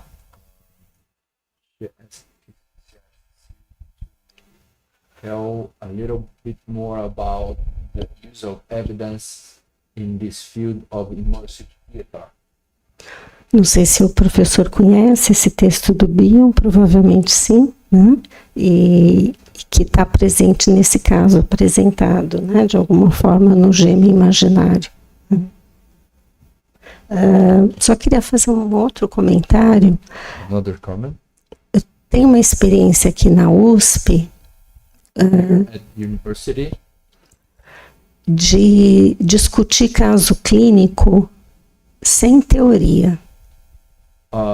here at the university, there is this experience of discussing clinical cases without theory. E com colegas de diferentes abordagens, And with colleagues from different approaches, inclusive não psicanalistas, having also people who are not psychoanalysts. e é impressionante quando a gente discute a clínica, And it's impressive how the discussions on the clinical practice, como há mais encontros que desencontros. there are more agreements, encounters than disencounters. Acho que é isso. Obrigada, Rogério. Thank you.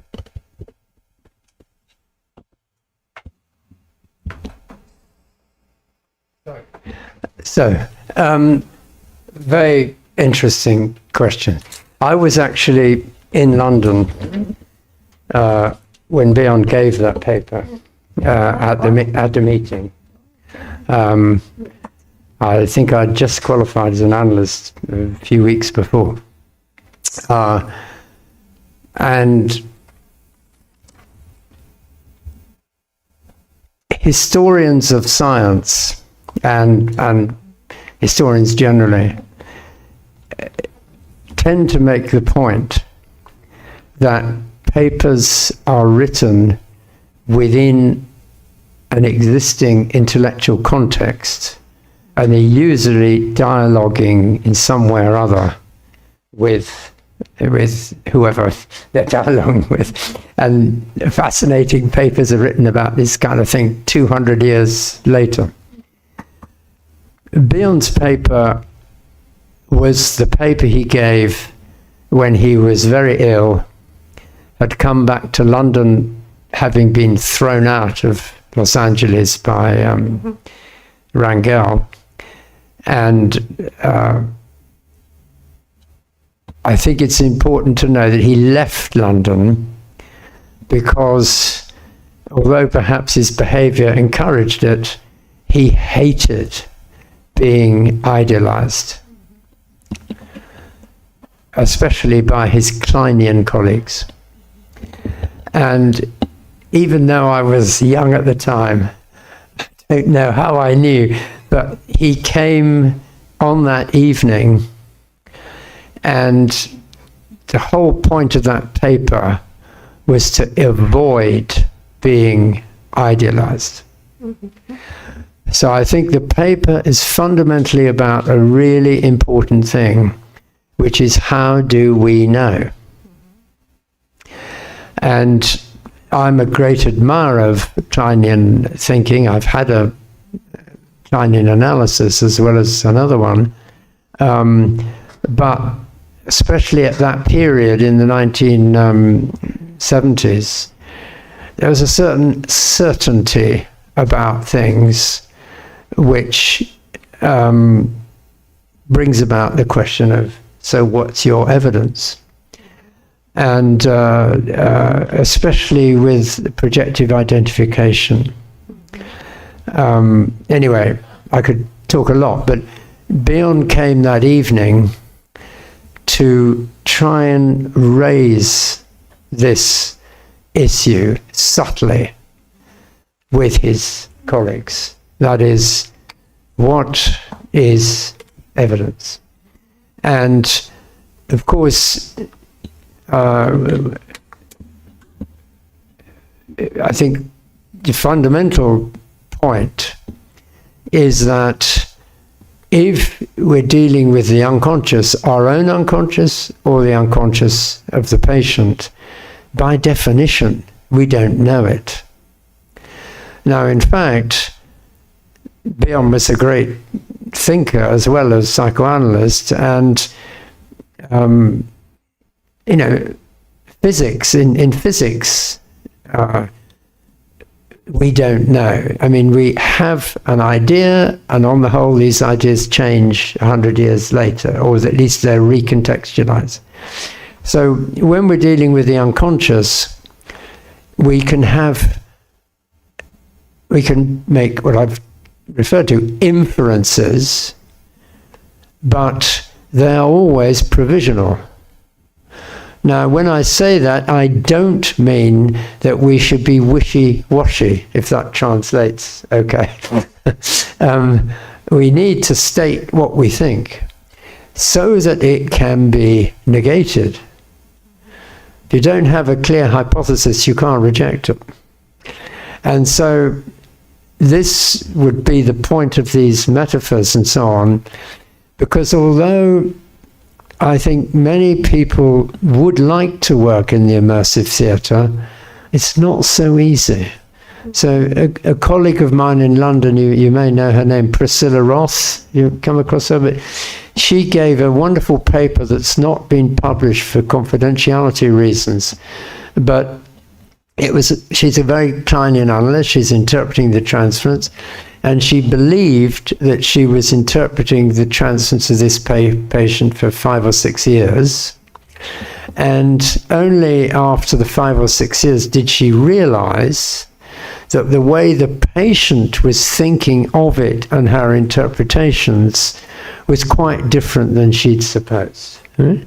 And this is fairly normal. Hopefully it takes less than 6 years. But, you know, I wouldn't blame anyone for how long it takes because it's unconscious to the patient and because your unconscious beliefs you don't want to know by definition. So, of course, you hide them, not intentionally, but that. So it will take time.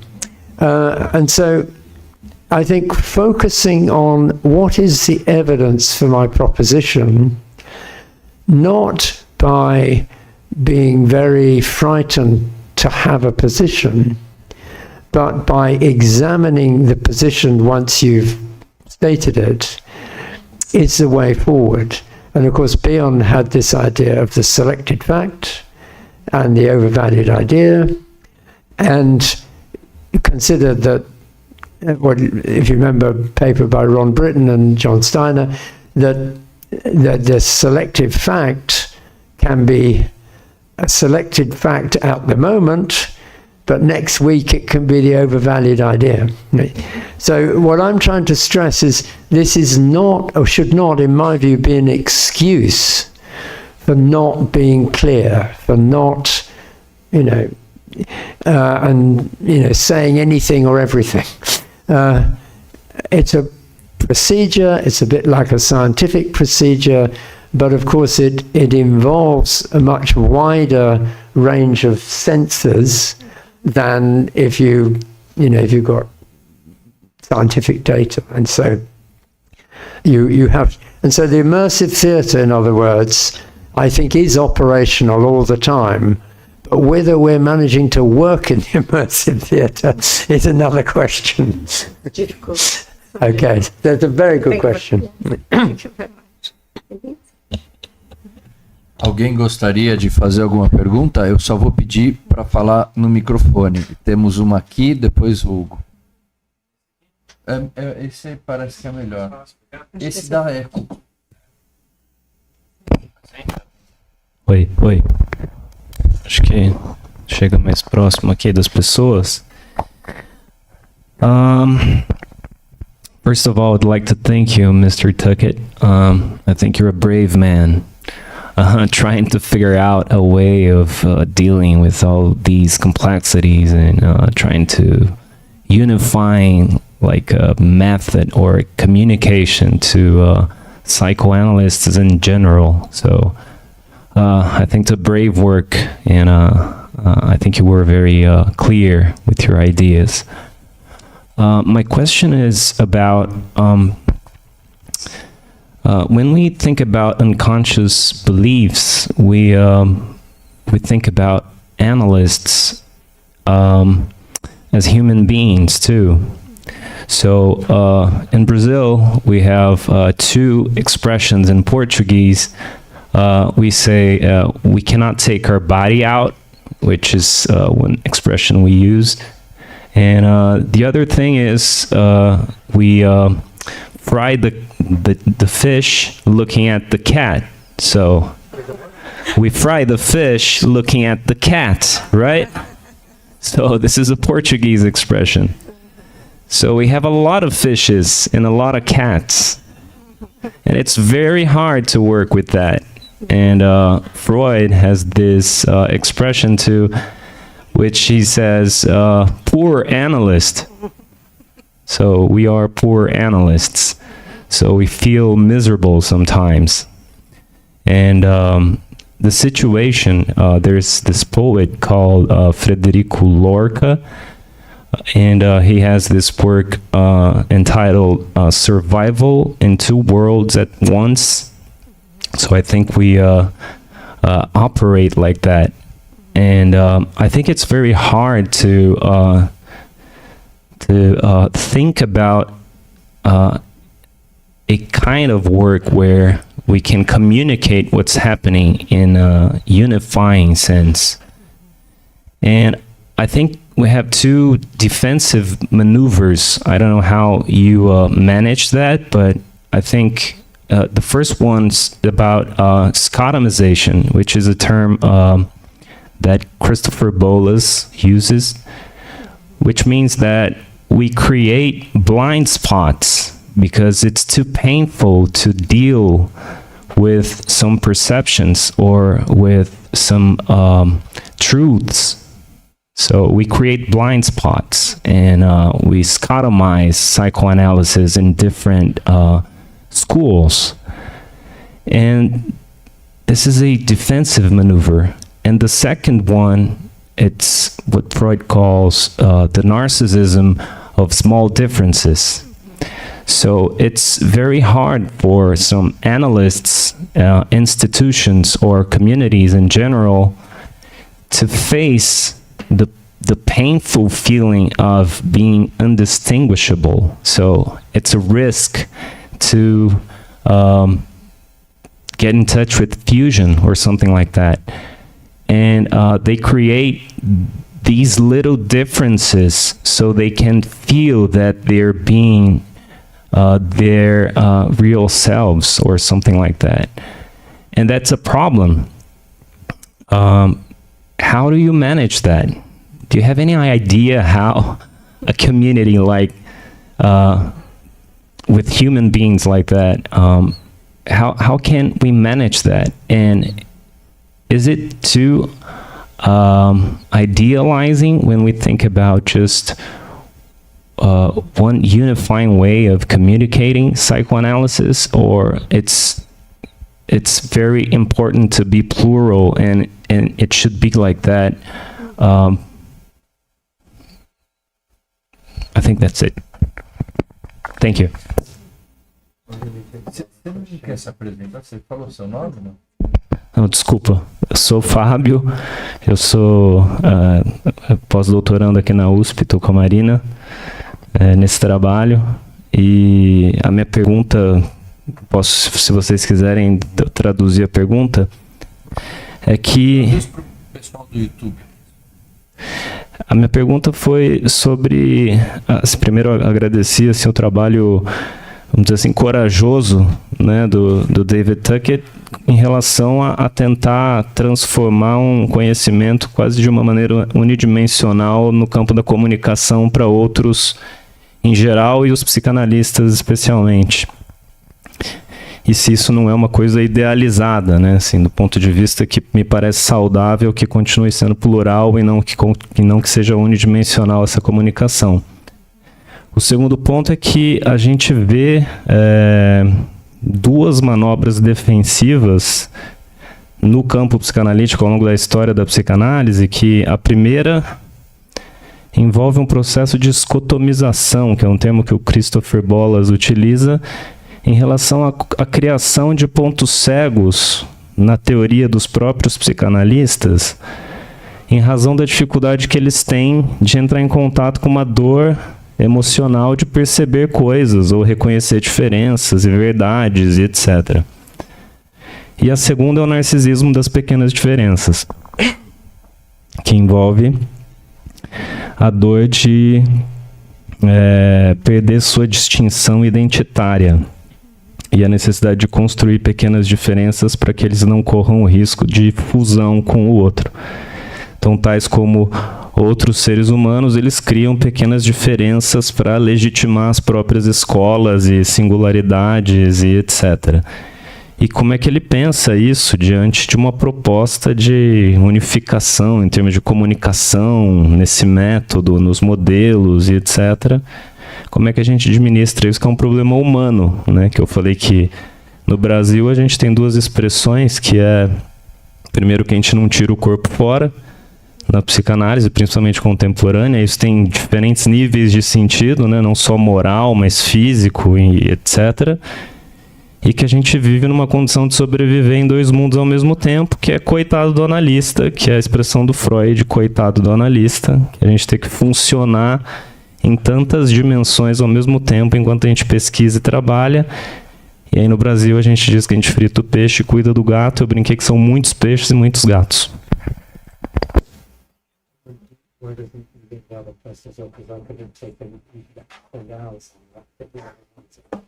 Ok. O professor, ele disse o seguinte, é uma excelente questão Ele poderia falar horas a esse respeito, mas ele tá... Don't be. Mas ele gostaria de articular, eventualmente, com outras participações. Então, Hugo. E depois, Gustavo. Sim, sim. Por favor, fala. Good morning. Thank you very much for your presentation. My name is Hugo Tanuz. I am a PhD. I have a PhD in psychology. I wrote my question so I can be brief. You showed us that there are many kinds of procedures or interventions in psychoanalytic therapy. If you had to choose one procedure or intervention that would characterize psychoanalysis and differentiate it from other psychotherapies, would you say it has something to do with the interpretation of or from transference phenomena? In a research comparing therapies, would you say that that procedure would be a part of a good definition of psychoanalytic therapy? Thank you.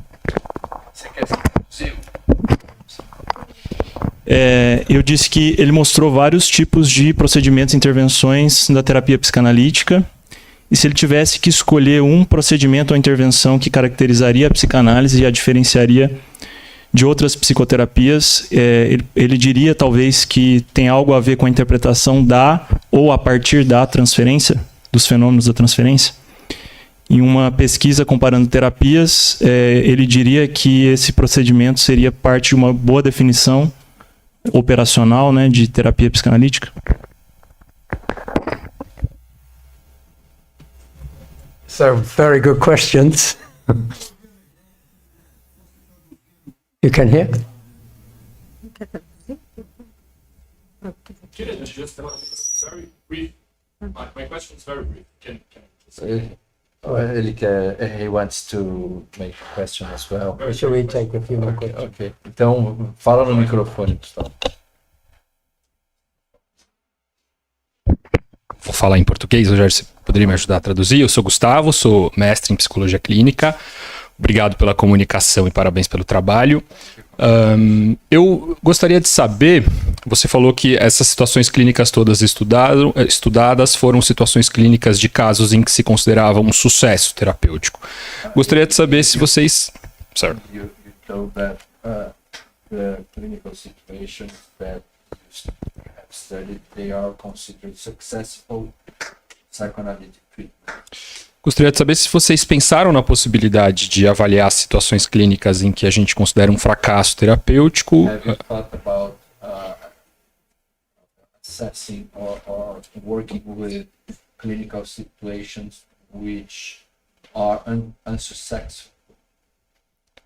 Por que não fazer esta investigação? E se você tem alguma hipótese do que a gente poderia vir a descobrir nesses casos em que avaliamos uma insucesso? Why not working with unsuccessful situations, and what hypothesis one could make about this?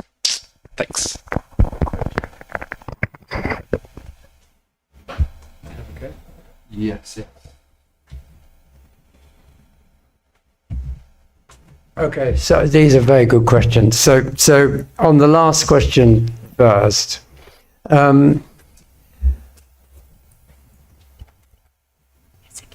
I think it would be useful to look at successful and unsuccessful and try to understand why, what the difference was. But I think that would not have been useful to do when we began this project, because if you're trying to understand what is it, so I mean, look, we all know about randomized controlled trials and all that. So May I translate Yeah. you because people ask. So, ele acha que seria interessante pensar tanto em casos bem-sucedidos como mal-sucedidos, mas ele acha que seria difícil fazer o que ele fez considerando ambos. E agora ele falou de outra coisa, que é, eu não sei se todo mundo está familiarizado com essa expressão, randomized clinical trials, são ensaios clínicos randomizados. É um tipo de produção de evidência oriunda da medicina, em que são comparados diferentes grupos e tem toda uma metodologia extremamente rigorosa por trás. Eu, casualmente, dou uma disciplina a esse respeito na pós-graduação, ensaios clínicos randomizados com psicanálise, psicoterapia, psicodinâmica. And there is ongoing work in Germany about this. But at the stage I think we aren't really able to define psychoanalysis. So to decide when it's successful or not is so I think the preliminary work was to take people who say this is a way of doing psychoanalysis. I mean, they don't know what they're doing, but are doing it, they claim successfully, we try to work out what they're doing, and that then does give you the potential, probably not for me, as I'm too old, to do what you say. You know, you can try and look at, you could have the hypothesis, if you interpret in the cinema, blah, blah, you know, with what sort of patients does that produce success and failure, that sort of thing. But I think you can only do that now. You've got these clear differentiations, because most psychotherapy research I mean, some of them have the manual, but that doesn't look anything like what I'm talking about. But otherwise it's a sort of black box, okay, which doesn't satisfy me at all. Okay, so it's very important to think about it, but you've got to have the specificity, I think, from these 11 questions you could help. Yeah. Yes, sir. Primeira coisa que ele falou é que tem ensaios clínicos randomizados sendo rodados na Alemanha. Só vou dar um exemplo disso, que é o MOLD Study, que é um estudo multicêntrico internacional, feito pela IPA com a APSA, Associação Psicanalítica Americana. Quem quiser eu posso falar mais depois. Mas, além disso, o que ele está dizendo é o seguinte: ele não acha que a gente está em posição de dizer o que é o trabalho psicanalítico hoje em dia, a prioristicamente. Então, esse trabalho é um exemplo do que ele acredita ser possível, que é, a partir do que as pessoas consideram que fazem, esclarecer quais são os contornos, esclarecer quais são as diretrizes daquilo que as pessoas têm dito que fazem. E isso traz o potencial de a gente, comparativamente, em algum momento, chegar a ter uma discussão do que pode ser bem sucedido ou mal sucedido. E aí ele fez um comentário sobre um elemento dos ensaios clínicos randomizados. I'm kind of explaining what manualization represents in the context of RCTs. Então, eu não sei se vocês sabem o que é manualização. Manualização é um procedimento necessário quando se fazem ensaios clínicos randomizados para responder a seguinte pergunta: as pessoas que estão fazendo uma terapia sobre a qual se buscam evidências de eficácia, estão realmente fazendo aquela terapia? Então você precisa manualizar o tratamento, você precisa treinar os terapeutas segundo aquele manual e você precisa avaliar os terapeutas em relação à aderência ao manual ao longo do tratamento. É um baita de um trabalho.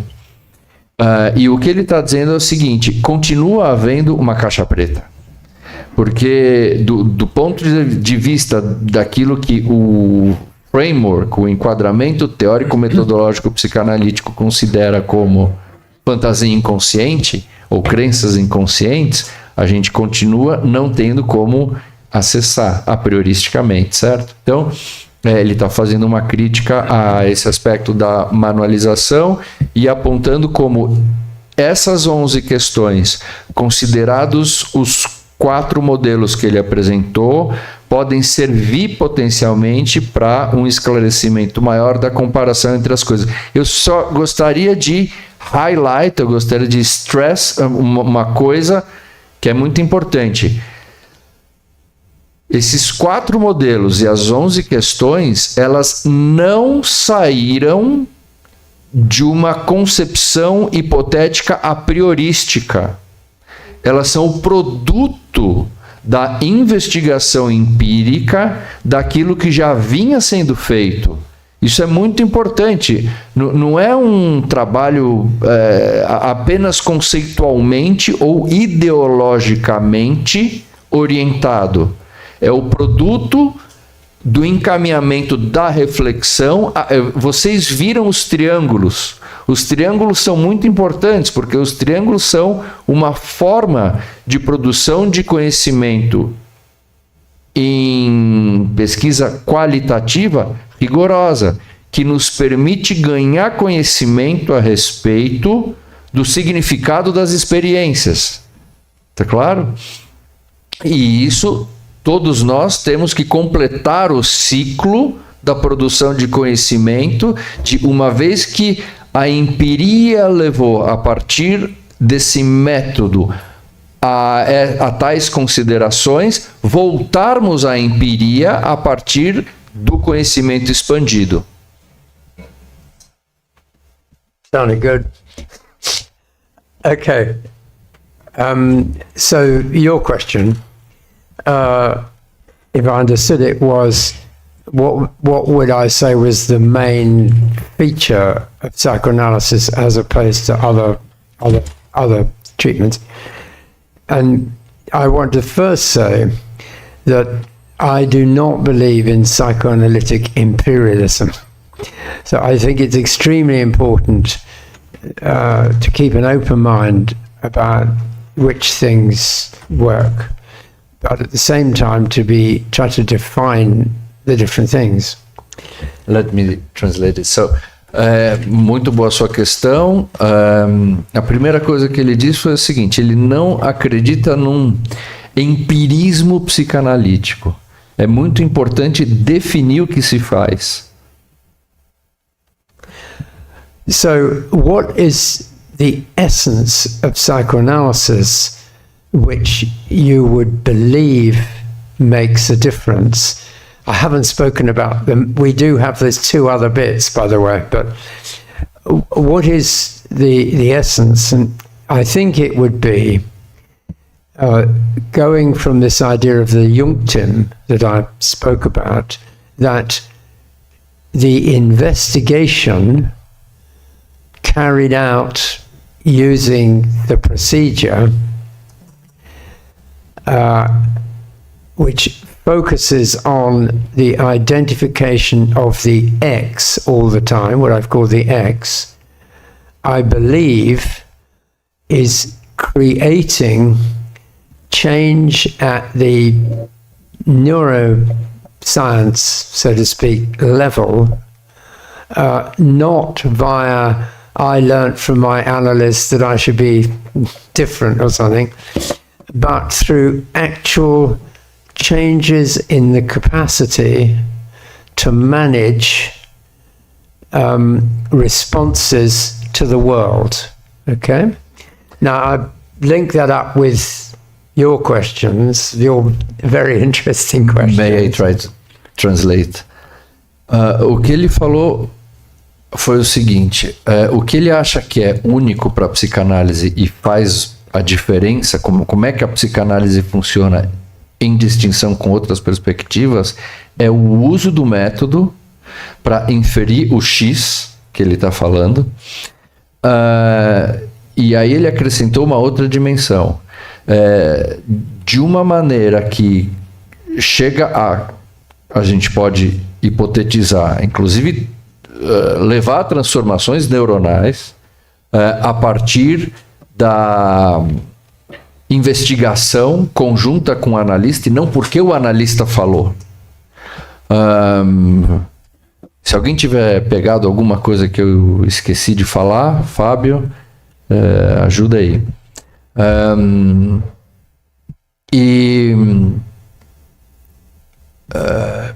Eu acho que é isso, numa... As respostas ao mundo. Ah, obrigado, estava faltando essa parte.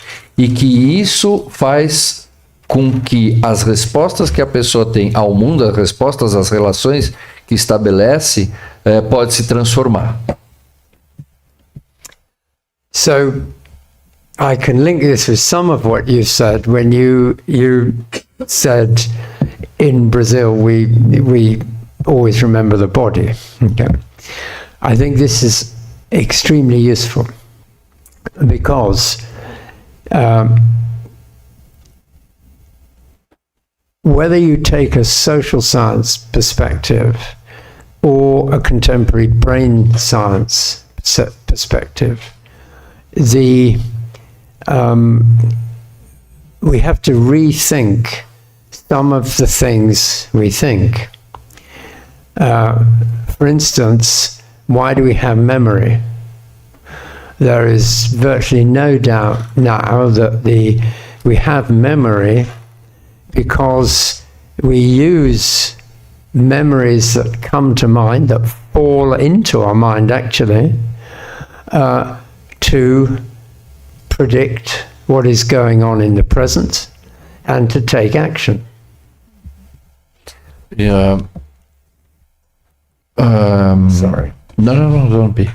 Então, ele está dizendo o seguinte, ele lembrou da frase do Fábio, de que a gente nunca pode ter o corpo fora, e o que ele falou é que hoje a gente sabe, tanto nas ciências sociais contemporâneas, como nas neurociências, as ciências do cérebro, que a gente se relaciona com o mundo a partir de memórias que servem para predizer como vai se dar a relação com o mundo.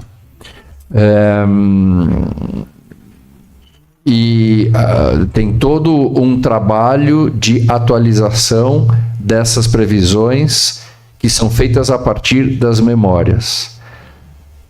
Please go ahead. So the body is fundamental to this because I mentioned the Friston prediction model, and so the prediction model works by you have a prior expectation which is coming from memory, highly selected, etc. And you get feedback in the sense of surprise, which is a broader concept than the normal word. Do you want to? Então, ele está recorrendo aqui ao modelo de um neurocientista da computação que se chama Carl Friston, colega dele no University College, talvez um dos candidatos ao prêmio Nobel em algum momento. Um gênio, revolucionou a estatística que tornou possível o avanço da ressonância magnética na virada dos anos 90 para os anos 2000, e é uma pessoa que trabalha tem uma produção com alguns psicanalistas de alguns papers, e o que ele está dizendo é o seguinte: no modelo do Friston, a memória serve como uma predição que vai ser testada na relação com a realidade, e uma das consequências é surpresa. Eu não sei o quanto vocês conhecem de memória em neurociências, mas atualmente a gente considera que existem 3 grandes sistemas de memória. Uma é a memória de trabalho, que ela é mais curta, ela tem um span atencional mais limitado, e a gente tem em seguida um segundo grupo de memória mais complexo, que são as memórias declarativas de longo prazo, que são divididas em episódicas e semânticas, e aí a gente tem o grande oceano das memórias, onde desaguam todas as demais, e são fundamentais para que a gente aprenda, ou seja, estabeleça predições da nossa relação com o mundo, que são as memórias de longo prazo não declarativas. Elas se dividem basicamente em 4 grandes grupos. A primeira se chama priming, a segunda se chama memórias associativas, a gente tem também as memórias procedurais e as memórias emocionais. Então, a ideia é que essas memórias, elas, uma vez que se estabelecem dentro da gente, elas dão um modelo do mundo e de nós no mundo, que servem como predição para que a gente não precisa reaprender o que pode salvar a vida ou ameaçar a vida o tempo inteiro. E a gente, então, eventualmente pode ter surpresas em relação a se aquela predição foi correta, gerou um tipo de satisfação, ou foi incorreta, requer uma nova aprendizagem. So what is remembered, in fact, is a feeling. Então, a lembrança tem a ver com sentimento, Attached to a representation. associado a uma representação. So Melanie Klein's phrase actually was memories in feelings. Is that what you just said? E a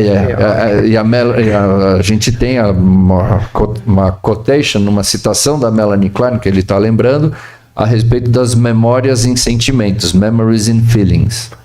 So we can suppose that as the infant develops, it attaches to things it recognizes, feelings.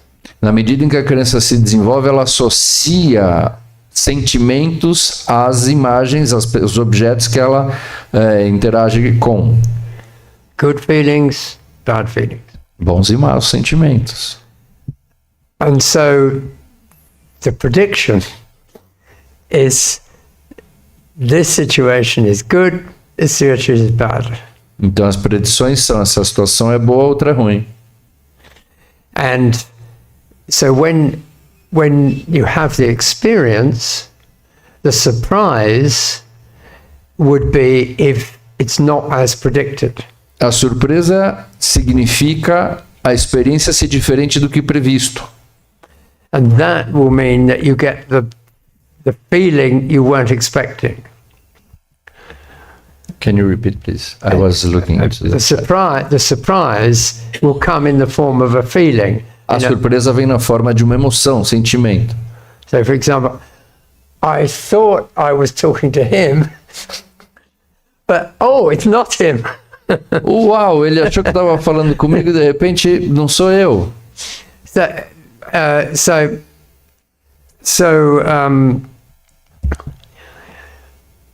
What this means is that all cognition is embodied. Isso significa que toda cognição é corporificada, encarnada. Eu gosto da palavra encarnada. Which was what Freud kind of realized and is now normal thinking. E foi por isso que o Freud se deu conta e atualmente é pensamento regular, corrente. So if you take what you're saying about from Kit Bolas, e lembrando do Bolas, if your thoughts take you into areas where you start feeling bad, se o seu pensamento te leva a áreas em que você começa a se sentir mal, the tendency is to stop the thoughts. a tendência é parar de pensar. Now, fortunately, we do have a cortex. Felizmente temos um córtex. So, unlike an amoeba, which will just go the other way, Diferentemente de uma ameba que simplesmente vai na outra direção, we can think, that's painful, how interesting. a gente pode sentir, ai, foi doloroso, que interessante. And rethink it. But in the more basic model, we, as you said, we don't like, if we don't like thinking it, we don't. Mas basicamente, como o Fábio disse, se a gente não gosta de pensar naquilo, a gente basicamente para de pensar.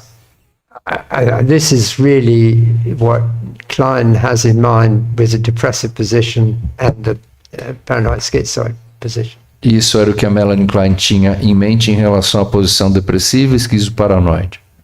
So if if your development, assisted perhaps by analysis, Se o seu desenvolvimento, acompanhado, por exemplo, talvez pela psicanálise, allows you to experience unpleasure te permite experimentar desprazer and think about it a bit, e pensar um pouco a respeito, you will have a wider range of thoughts and actions. você vai ter uma gama maior de pensamentos e ações.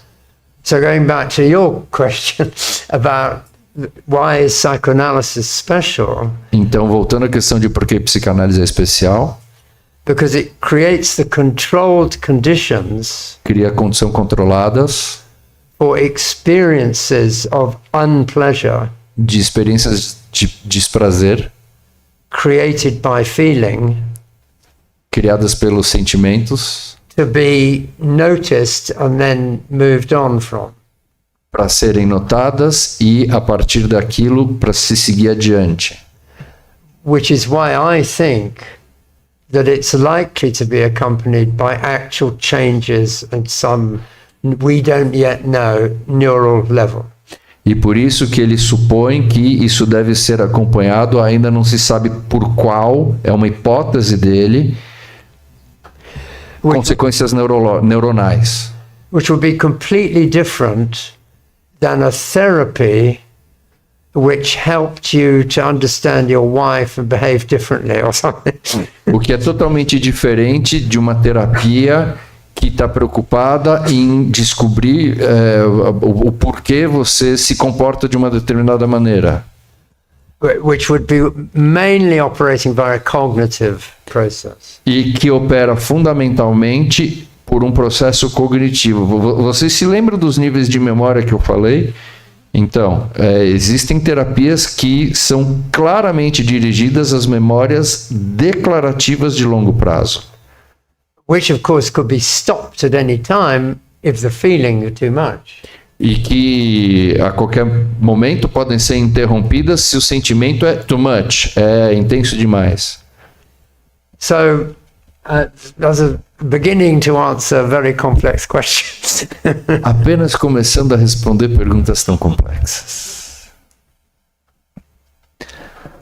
Mais alguém gostaria de fazer alguma pergunta, algum comentário? Yeah, but I mean, this is why Bion É por isso que Bion, is one of our greatest thinkers, um dos nossos grandes pensadores, because his whole way of thinking was linked to how thoughts and feelings have this close relationship. ele estava bastante preocupado em estudar como sentimentos e pensamentos estão associados,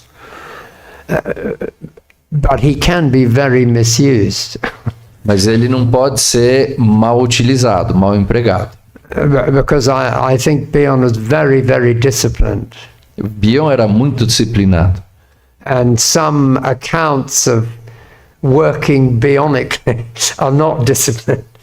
E muitas maneiras de se trabalhar supostamente bionianamente não são tão disciplinadas.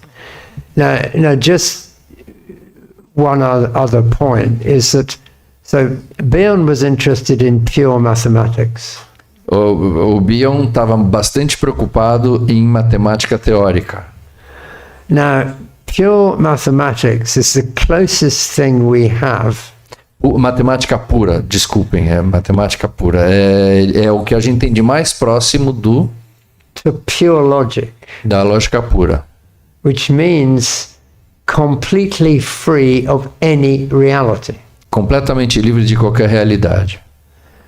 So you can consider third, fourth, fifth, 17th dimensions. Você pode conceber N dimensões Which we can't possibly experience. que a gente não pode experimentar. And why I'm saying that is that I'm just wanting to stress that mostly all thinking is connected to the body, to body experience.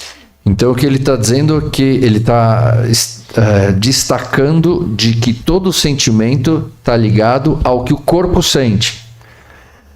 And whereas pure maths is somehow different.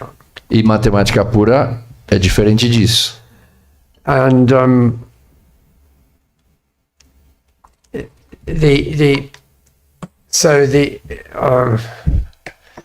yeah, I've got lost. Sorry. Mas alguém gostaria de... Marina, Leopoldo, gostariam de talvez algumas palavras para encerrar?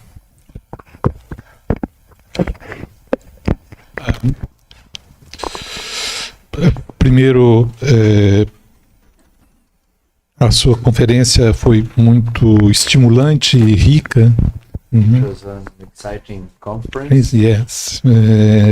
E agradeço pela oportunidade, gostaria de continuar conversando com você. Like to continue talking to you. Porque sua intervenção realmente coloca questões que nos levam a pensar. Because you bring questions that make us thinking. Por exemplo, uma questão que me apareceu agora quando você estava falando. One question that he has just had. A diferença é exatamente o que nós chamamos de evidência. What the difference of what we call evidence. Eu vou tentar ser bem rápido, porque considerando que a psicanálise é uma ciência hermenêutica, Considering that psychoanalysis is an hermeneutic science, as suas evidências empíricas são subjetivas. its empirical evidences are subjective.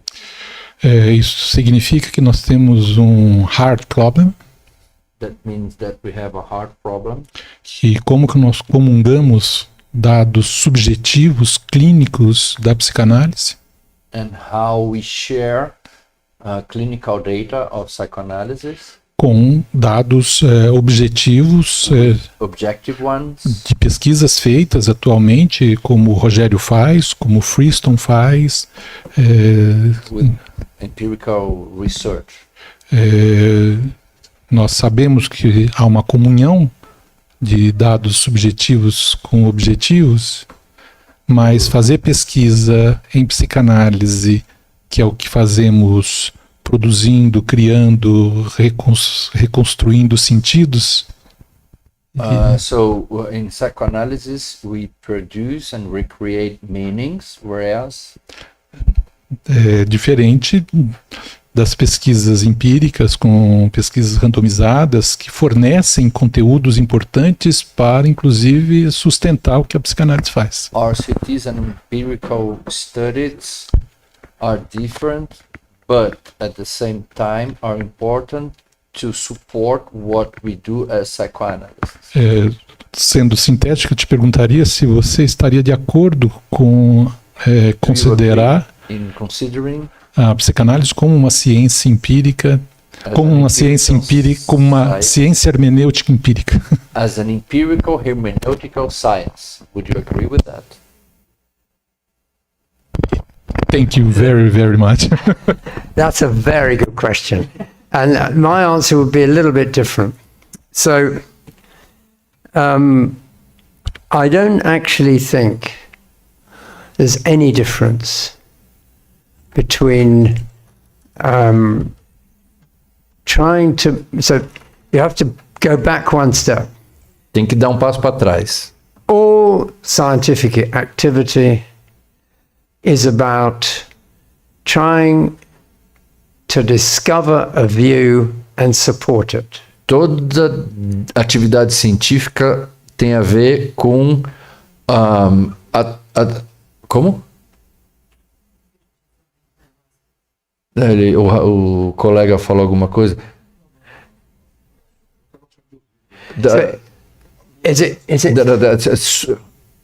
Definir uma posição e sustentá-la.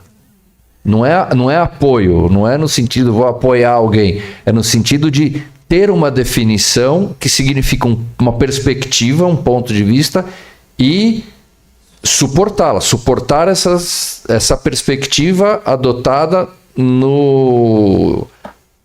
esclarecimento de uma determinada posição.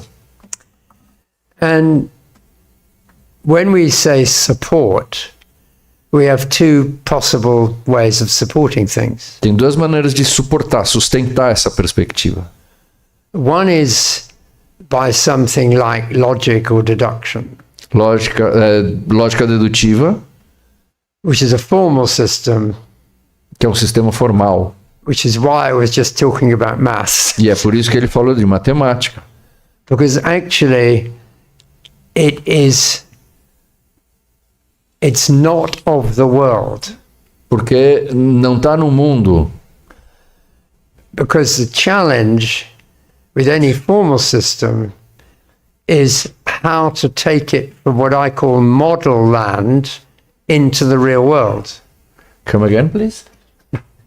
The challenge O desafio is how to take a deductive model como tirar um modelo dedutivo into the real world. no mundo real, a partir do mundo real.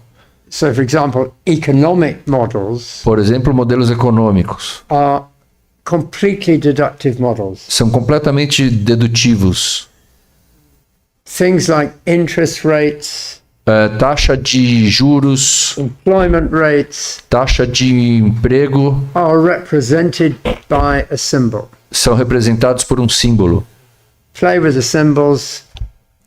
You play with the symbol E a gente joga com os símbolos and you draw conclusions. e tira conclusões. But if you then want to see if those conclusions work Se você in the quiser real ver, economy, se você quiser ver como essas conclusões realmente funcionam na economia real, you have to be able to measure empirically, você tem que medir empiricamente, for example, the real interest rate, por exemplo, a taxa de juros real, which is actually a theoretical concept which cannot be measured. que é um conceito teórico que não pode ser medido. And there are many other problems, like with climate models, similarly. A mesma coisa acontece com modelos climáticos. So my colleagues and I talk about model land. Model Land. Então, ele e os colegas falam sobre a terra dos modelos. Foi isso que eu não tinha entendido. A terra dos modelos, Which could be called fantasy land. que poderia ser chamada fantasia. But fantasy has more reality than models, usually. Mas a fantasia tem mais realidade que os modelos. But I'm quite serious. So what I'm trying to emphasize is that I'm not sure it's useful to distinguish the hermeneutic sciences from any other sciences. Então, o que ele está dizendo é que ele não acha que é útil discriminar ciências hermenêuticas de outras. Because ultimately measurement Porque, em última instância, medições, which at the basic level is the ability to say yes and no, o que num nível bem fundamental é a possibilidade de dizer sim ou não. this is X and this is not, Isso é X, isso não é X. is always a theoretical subjective judgment. É sempre um julgamento teórico subjetivo. Now, in some branches of physics, Em algumas áreas da física, they've developed machines or instruments desenvolveram máquinas, instrumentos, ferramentas, which might make you think that subjectivity has gone. que podem fazer a gente pensar que a subjetividade foi elidida. And in fact, to many purposes, it has gone. E para muitos propósitos, realmente foi. A thermometer, to all intents and purposes, measures temperature. Um termômetro mede a temperatura. But actually, under certain assumptions, these things don't work. Mas em algumas assumptions, em alguns pressupostos, isso não funciona. So, for example, my colleague went to what's it called anyway, to the United States desert, Um amigo dele foi para os Estados Unidos, where they have built a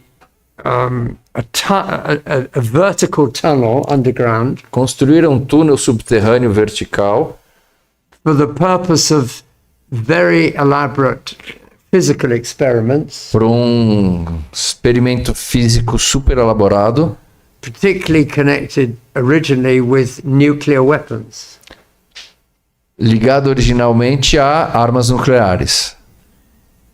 Now, he arranged to drop 10 different objects down this shaft. Aí ele teve a oportunidade de deixar caírem 10 diferentes objetos nesse espaço. One of which was a rubber duck. Um deles que foi um patinho de borracha. And the shaft has very sophisticated ways of measuring speed, etc. E o túnel tem formas muito sofisticadas de medir uma série de variáveis, por exemplo, velocidade. Now, in physics, you can predict, in theory, Na física, em teoria, você pode prever, from the weight, surface area, resistance, and so on, a partir de variáveis como a massa de um objeto, when they'll arrive at the bottom. quando ele vai chegar no fundo. In fact, the results of these experiments De fato, os resultados desse experimento produced a normal distribution. No, it's not an abnormal distribution. produziram uma distribuição não normal.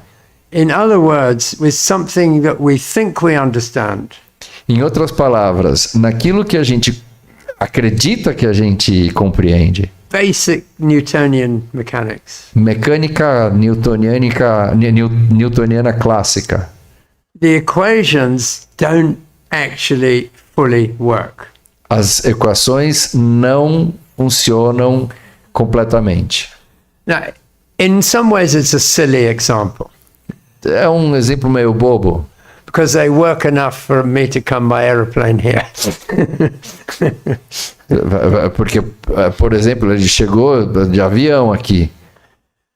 But they do, I think, make the point that all observations are subjective to an extent. Num certo sentido, toda observação é subjetiva, By which I mean dependent on the theory of the observer. dependendo da teoria do observador. And so, and this was the point of Habermas and Gadamer when they talk about science as argument. E esse era o ponto de Habermas e Gadamer quando falavam de ciências In a social environment num ambiente social, where there are norms and so forth of how you debate, onde tem normas para o debate, and what you're ultimately trying to achieve e o que você está tentando alcançar em última instância cannot be more than what they call an uncompelled consensus. não pode ser mais do que um consenso não declarado. Which means that when I want to draw conclusions about something to do with meaning and so forth, Quando a gente quer tirar conclusões sobre significados, I have to specify to you eu tenho que especificar para vocês the research question, a questão de pesquisa, the way I've set about creating support for my idea, a maneira como eu vou suportar, dar sustentação à minha ideia. and we have to have a debate Temos que debater. where you can think of objections, Você pode pensar em objeções and in the end, the audience as a whole decides what they think. E daí, no final, a audiência, ou a sociedade, de maneira geral, decide o que pensar. And if my ideas satisfy this debate, Se as minhas ideias satisfazem esse debate, and you have no compulsion to agree, e você não tem compulsão para concordar, then if most of you agree, se a maioria concorda, we go forward until such time as someone comes up with either a better idea or a problem. a gente prossegue até o momento em que alguém vem com uma ideia melhor ou um problema. So, as you can probably see, I'm really coming back to the selected fact and the overvalued idea. Como vocês podem ver, ele está voltando para a questão do fato selecionado ou de uma ideia superestimada. And like Bion, I think this essentially applies E como Bion, ele acha que isso se aplica centralmente to all knowledge, all epistemological questions. para todo conhecimento, toda questão epistemológica. Of course, it's easier to answer some questions than others. É verdade que é mais fácil trabalhar com algumas questões do que outras. But that really goes back to what I said at the very beginning of my talk. E isso volta porque ele falou logo no começo da fala. The real challenge of research is to pose the question. O verdadeiro desafio da pesquisa é formular uma questão. If you look at the great scientists, that's what they did. E os grandes cientistas fizeram isso. They found a way of asking the question which could produce answers that people were convinced by. Encontraram um jeito de responder às questões de uma maneira que as pessoas considerariam convincente. So it was a bit unfair to give this whole talk after what you said, because of course maybe there's a difference between science, but I was brought up. Ele cresceu With this view, com essa which visão. I think more helpful than trying to say there are different sciences, and even worse, trying to say that psychoanalysis has to have its own scientific rules. Ele cresceu com essa visão que ele acha mais útil do que dizer que tem diferentes ciências e ainda mais de dizer que psicanálise como ciência tem suas próprias regras. So just to finish there. So when I hear people say, Quando ele escuta as pessoas falarem, well, we have to do an RCT temos que fazer um ensaio clínico randomizado, because that's required from them over there. porque isso é necessário para eles lá, por exemplo, as companhias de seguro que pagam tratamento e querem evidência. My heart sinks. O No, coração dele sofre. no, we have to consider what the question is. Não, temos que considerar qual é a pergunta. We have to understand the logic of an RCT, Temos que entender a lógica do ensaio clínico randomizado and we have to set about seeing the best way we can actually address the issue.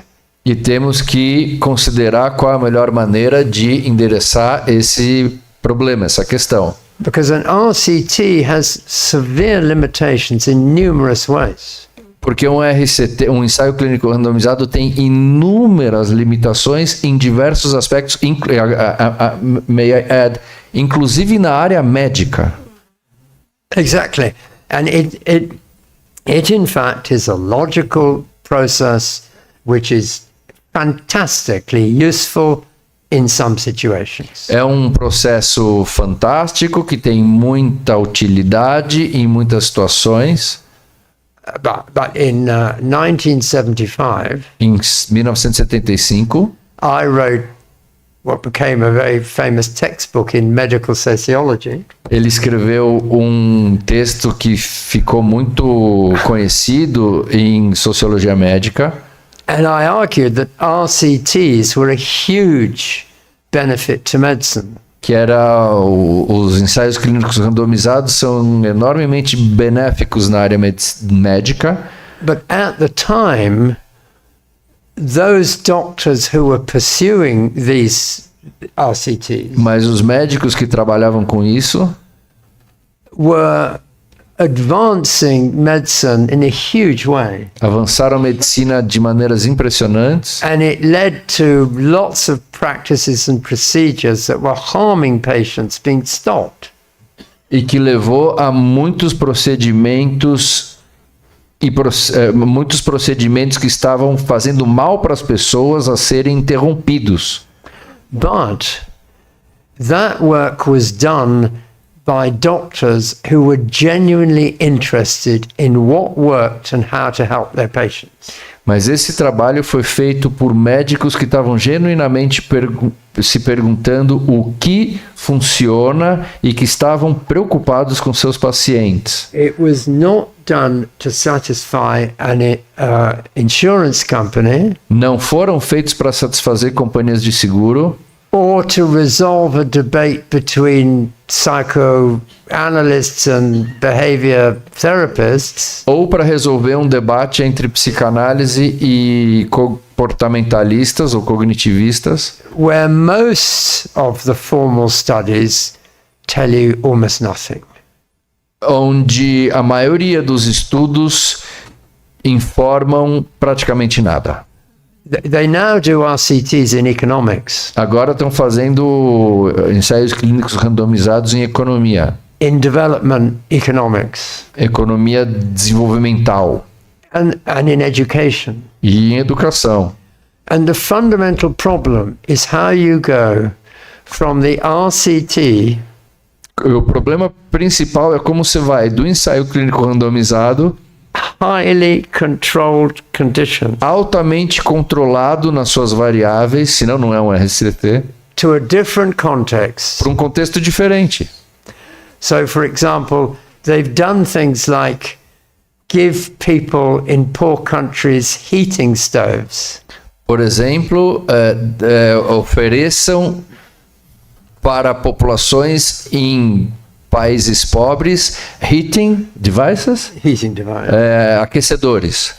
And then later, they discover they use them for something completely different. E aí descobriram mais tarde que o uso foi completamente distinto.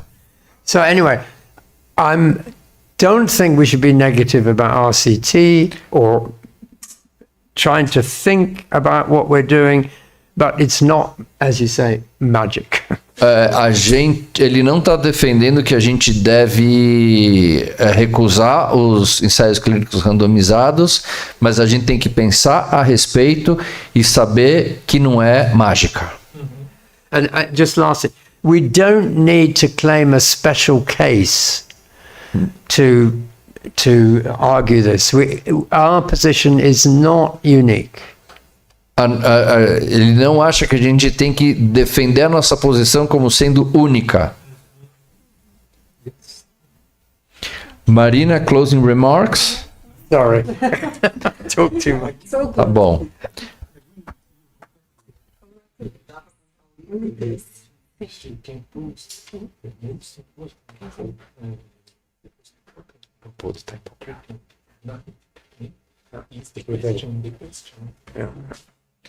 We go on afterwards.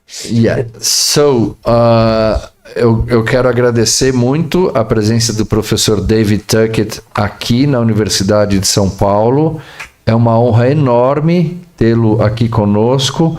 O seu trabalho é de extrema influência ao longo de muitos anos e vale a pena conhecer a diversidade de artigos que o professor David Tuckett tem produzido em mais de uma área e agradecer também a presença de vocês aqui e no YouTube e o apoio, a colaboração e parceria dos colegas que estão aqui. Elisa acabou de chegar, muito obrigado por estar aqui e ter pensado essa atividade com a gente. Marina, Leopoldo, there are some people asking if they can buy the book. So I have 4 copies here because unfortunately I already, they're very heavy to carry. But I can help. So I have 4 copies and they cost a discount of $40 US. But I could also talk with Ruggiero and I think we could arrange for the publishers to send you them at the discount price quickly. Because when I ordered them, they come from America, they came in 3 days. So I was very surprised, but they're very heavy to carry. They're half a kilo each.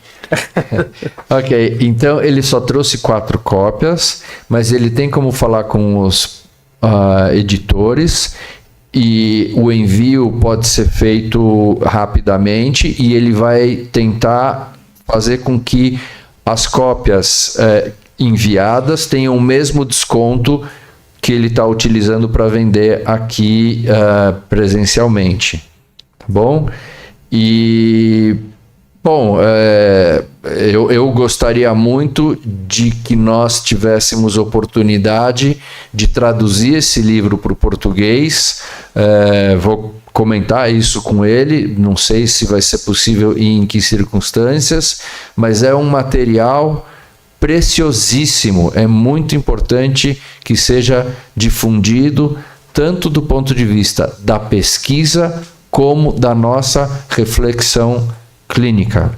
I just told them that it would be wonderful if we could think of translating your book into Portuguese and we can talk about it, and I think that would be all. Thank you so much. And thank you for being such a good audience.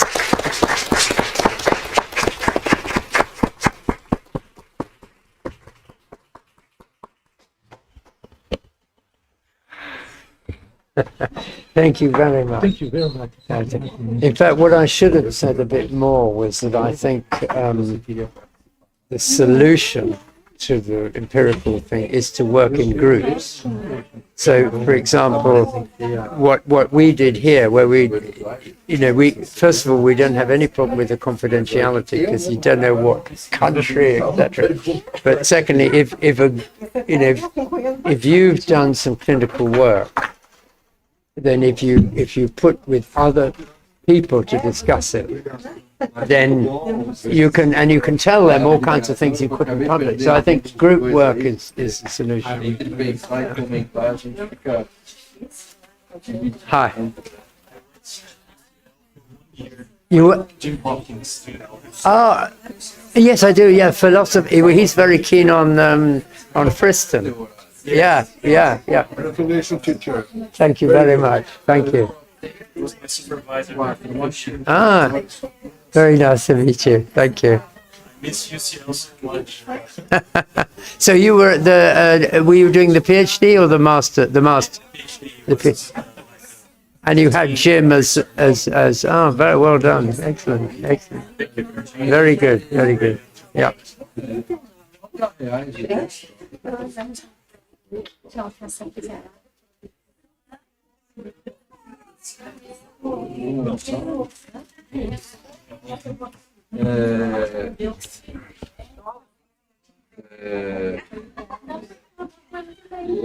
Ele não vai ter pizza.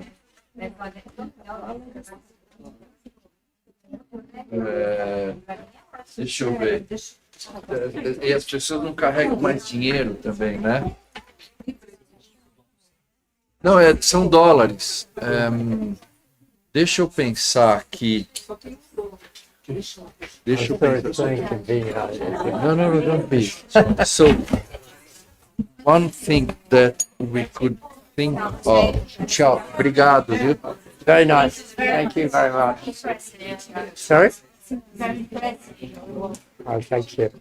Thanks very much. So, people don't have dollars with them, and actually, people in Brazil, we don't carry that much. No, of course. So, maybe what I could think of, if it's okay to you, they can pay me. Do you have Wise? Yes. Yeah. I have wise as a perfect thing. Yeah, so I can transfer the money to you through Wise. That's fine. Does Yeah, it work? so I only just need to get them because I. So, That'll be fine, yeah. bom, quem quiser comprar o livro, pode fazer um pix para mim. Eu transfiro pro Wise para ele. Ou se a pessoa tiver o Wise, faça direto para ele.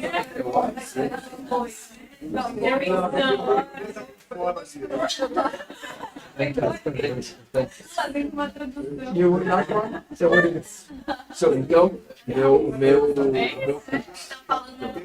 Would you like me to write them? Ana Cristina. One. Yes.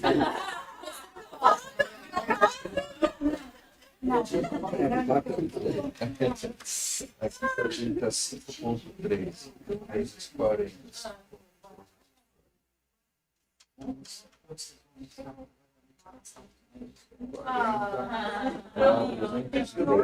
Olha, que bonitinho. Ótimo, deixa.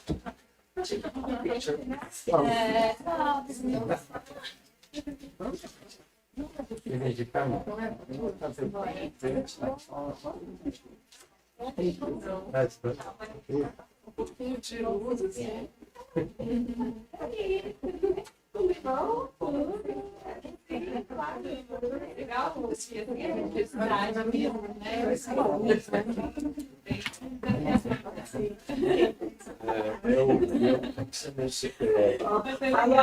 Fala bem.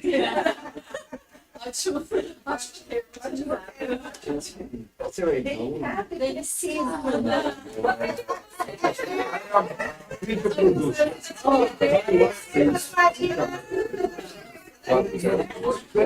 Very good and very clever what you talk to us.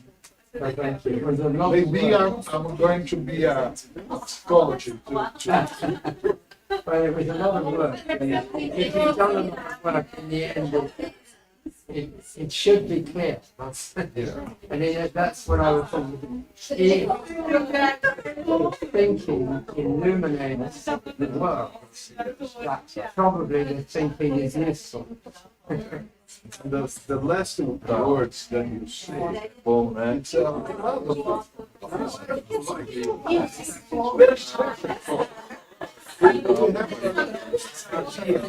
It's without being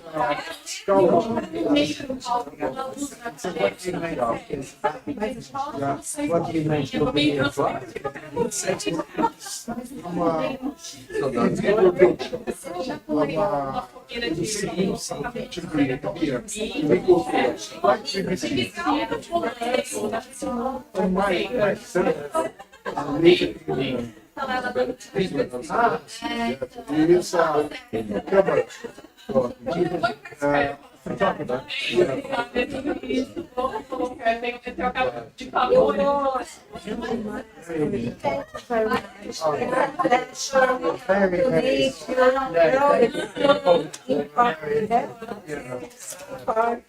And you feel actually love and I agree with you. Oh my gosh. You have Theon and Winnicott. Yes, So quick about Theon and Winnicott. I completely agree. And you return to London? At the week, it's my colleague for another university, Catholic University. And we worked together a long time and wrote together with why read Klein in English now. Yeah, no, I think it's, yeah, well, thank you. Yeah, it's very interesting. Professor, all the people, Ah, yes. student, Leopoldo.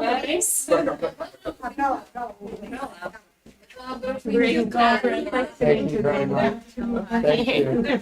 Thank you. All my researchers. All my researchers. Oh, very good. Tem What cara como de cada a um. nice lot of people. Vai ser mais trabalhoso. He's, Tá bom, he's então an expert videographer. I'm a video professor. Yes, he's a professional. Okay. Thank you very much. Thank you. vai lá.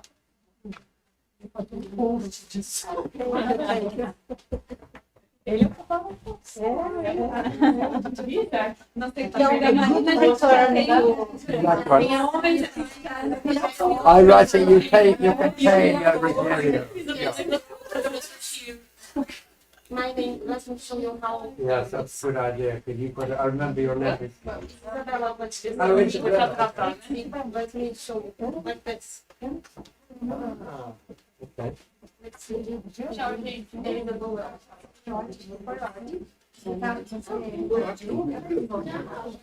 Ciao, ciao. Thank you very much. Bye-bye. Thank you very much.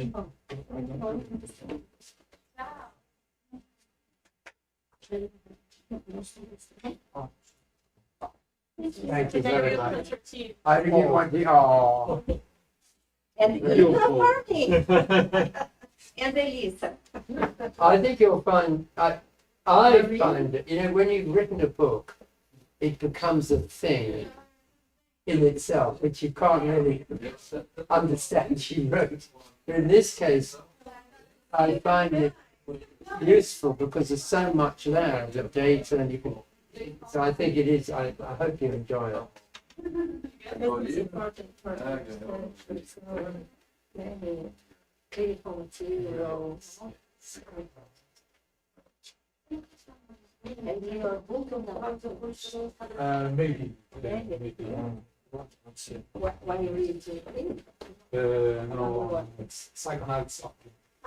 They used to get one, there's 4 people. So, Marina. Elisa, huh? M-R. Marina, normal Marina. Yeah. And Elisa. It's about it. You like to Yes, write. yes, yes. Both. Rogério, depois Elisa with an S or a Z? With the E-L-I-S-A.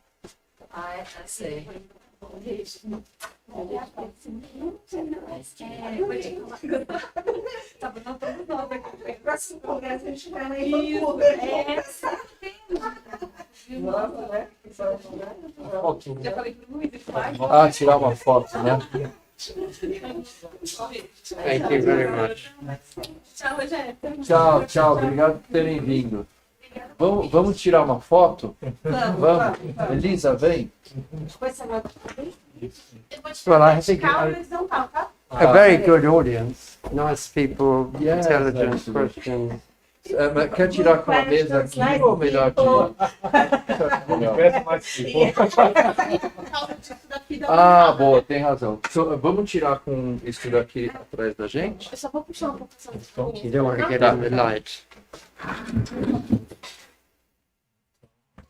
This Você é mais baixinho. for Instagram.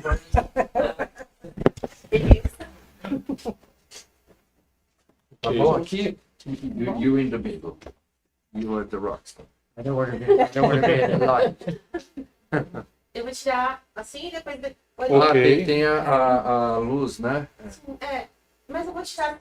A luz tá pegando bem em vocês, de fato. Eu acho que não é. One step forward, É, maybe. perfeito. Ok. Perfeito.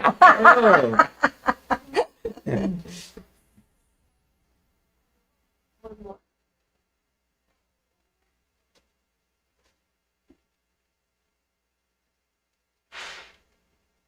Okay, great. Thank you so much. Thank you very much. Good luck. No, it'll be very, I think We I can think the... it would be very good to get a translation. That'll be good. I think I control the rights. I think that it's easy to read it. Because I didn't sell them to the publisher, I think. Okay. I also I had the digital rights after 5 years. Okay. These are good publishers. They made the book quite nice. Yes. But they, Eu consegui na Conferência de But those books your books are very nice. I need to go. Very nice. Thank you very much. It's a great pleasure. If you send me an email, I would like to send you my PDF in English Oh, of yes. my books. So have I got your email, or you send me your? I wrote a little letter. Oh, okay. Okay. I find it. That's good. You I know, find it. If you need, Rogério can Yes, you send can. you. No, okay, I've got it. I'll have Thank it. you Thank you very much for coming. It's a very good audience. Thank you. See you will next Tchau, Léo. All right. Okay. Canada. Bye. Tchau, professor. Tchau, tchau, Isabela. Obrigado, viu? Let me just call the That's yours? person. No, oh no, it's not. Isabela, isso daqui é seu? Universidade de São Paulo? Não, isso não é do Leopoldo? Não. Ixi, eu acho que é de alguém do curso. Eu acho que é alguém do curso. Você não faria a gentileza de verificar e trazer no próximo? Tira uma foto, posta no WhatsApp do grupo, de repente. Obrigado, viu? Let me see if someone answers my phone.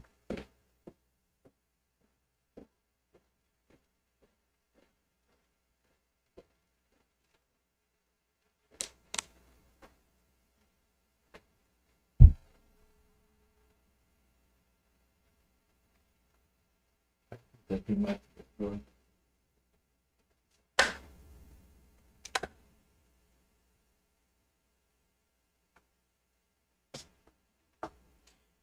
People were asking if you could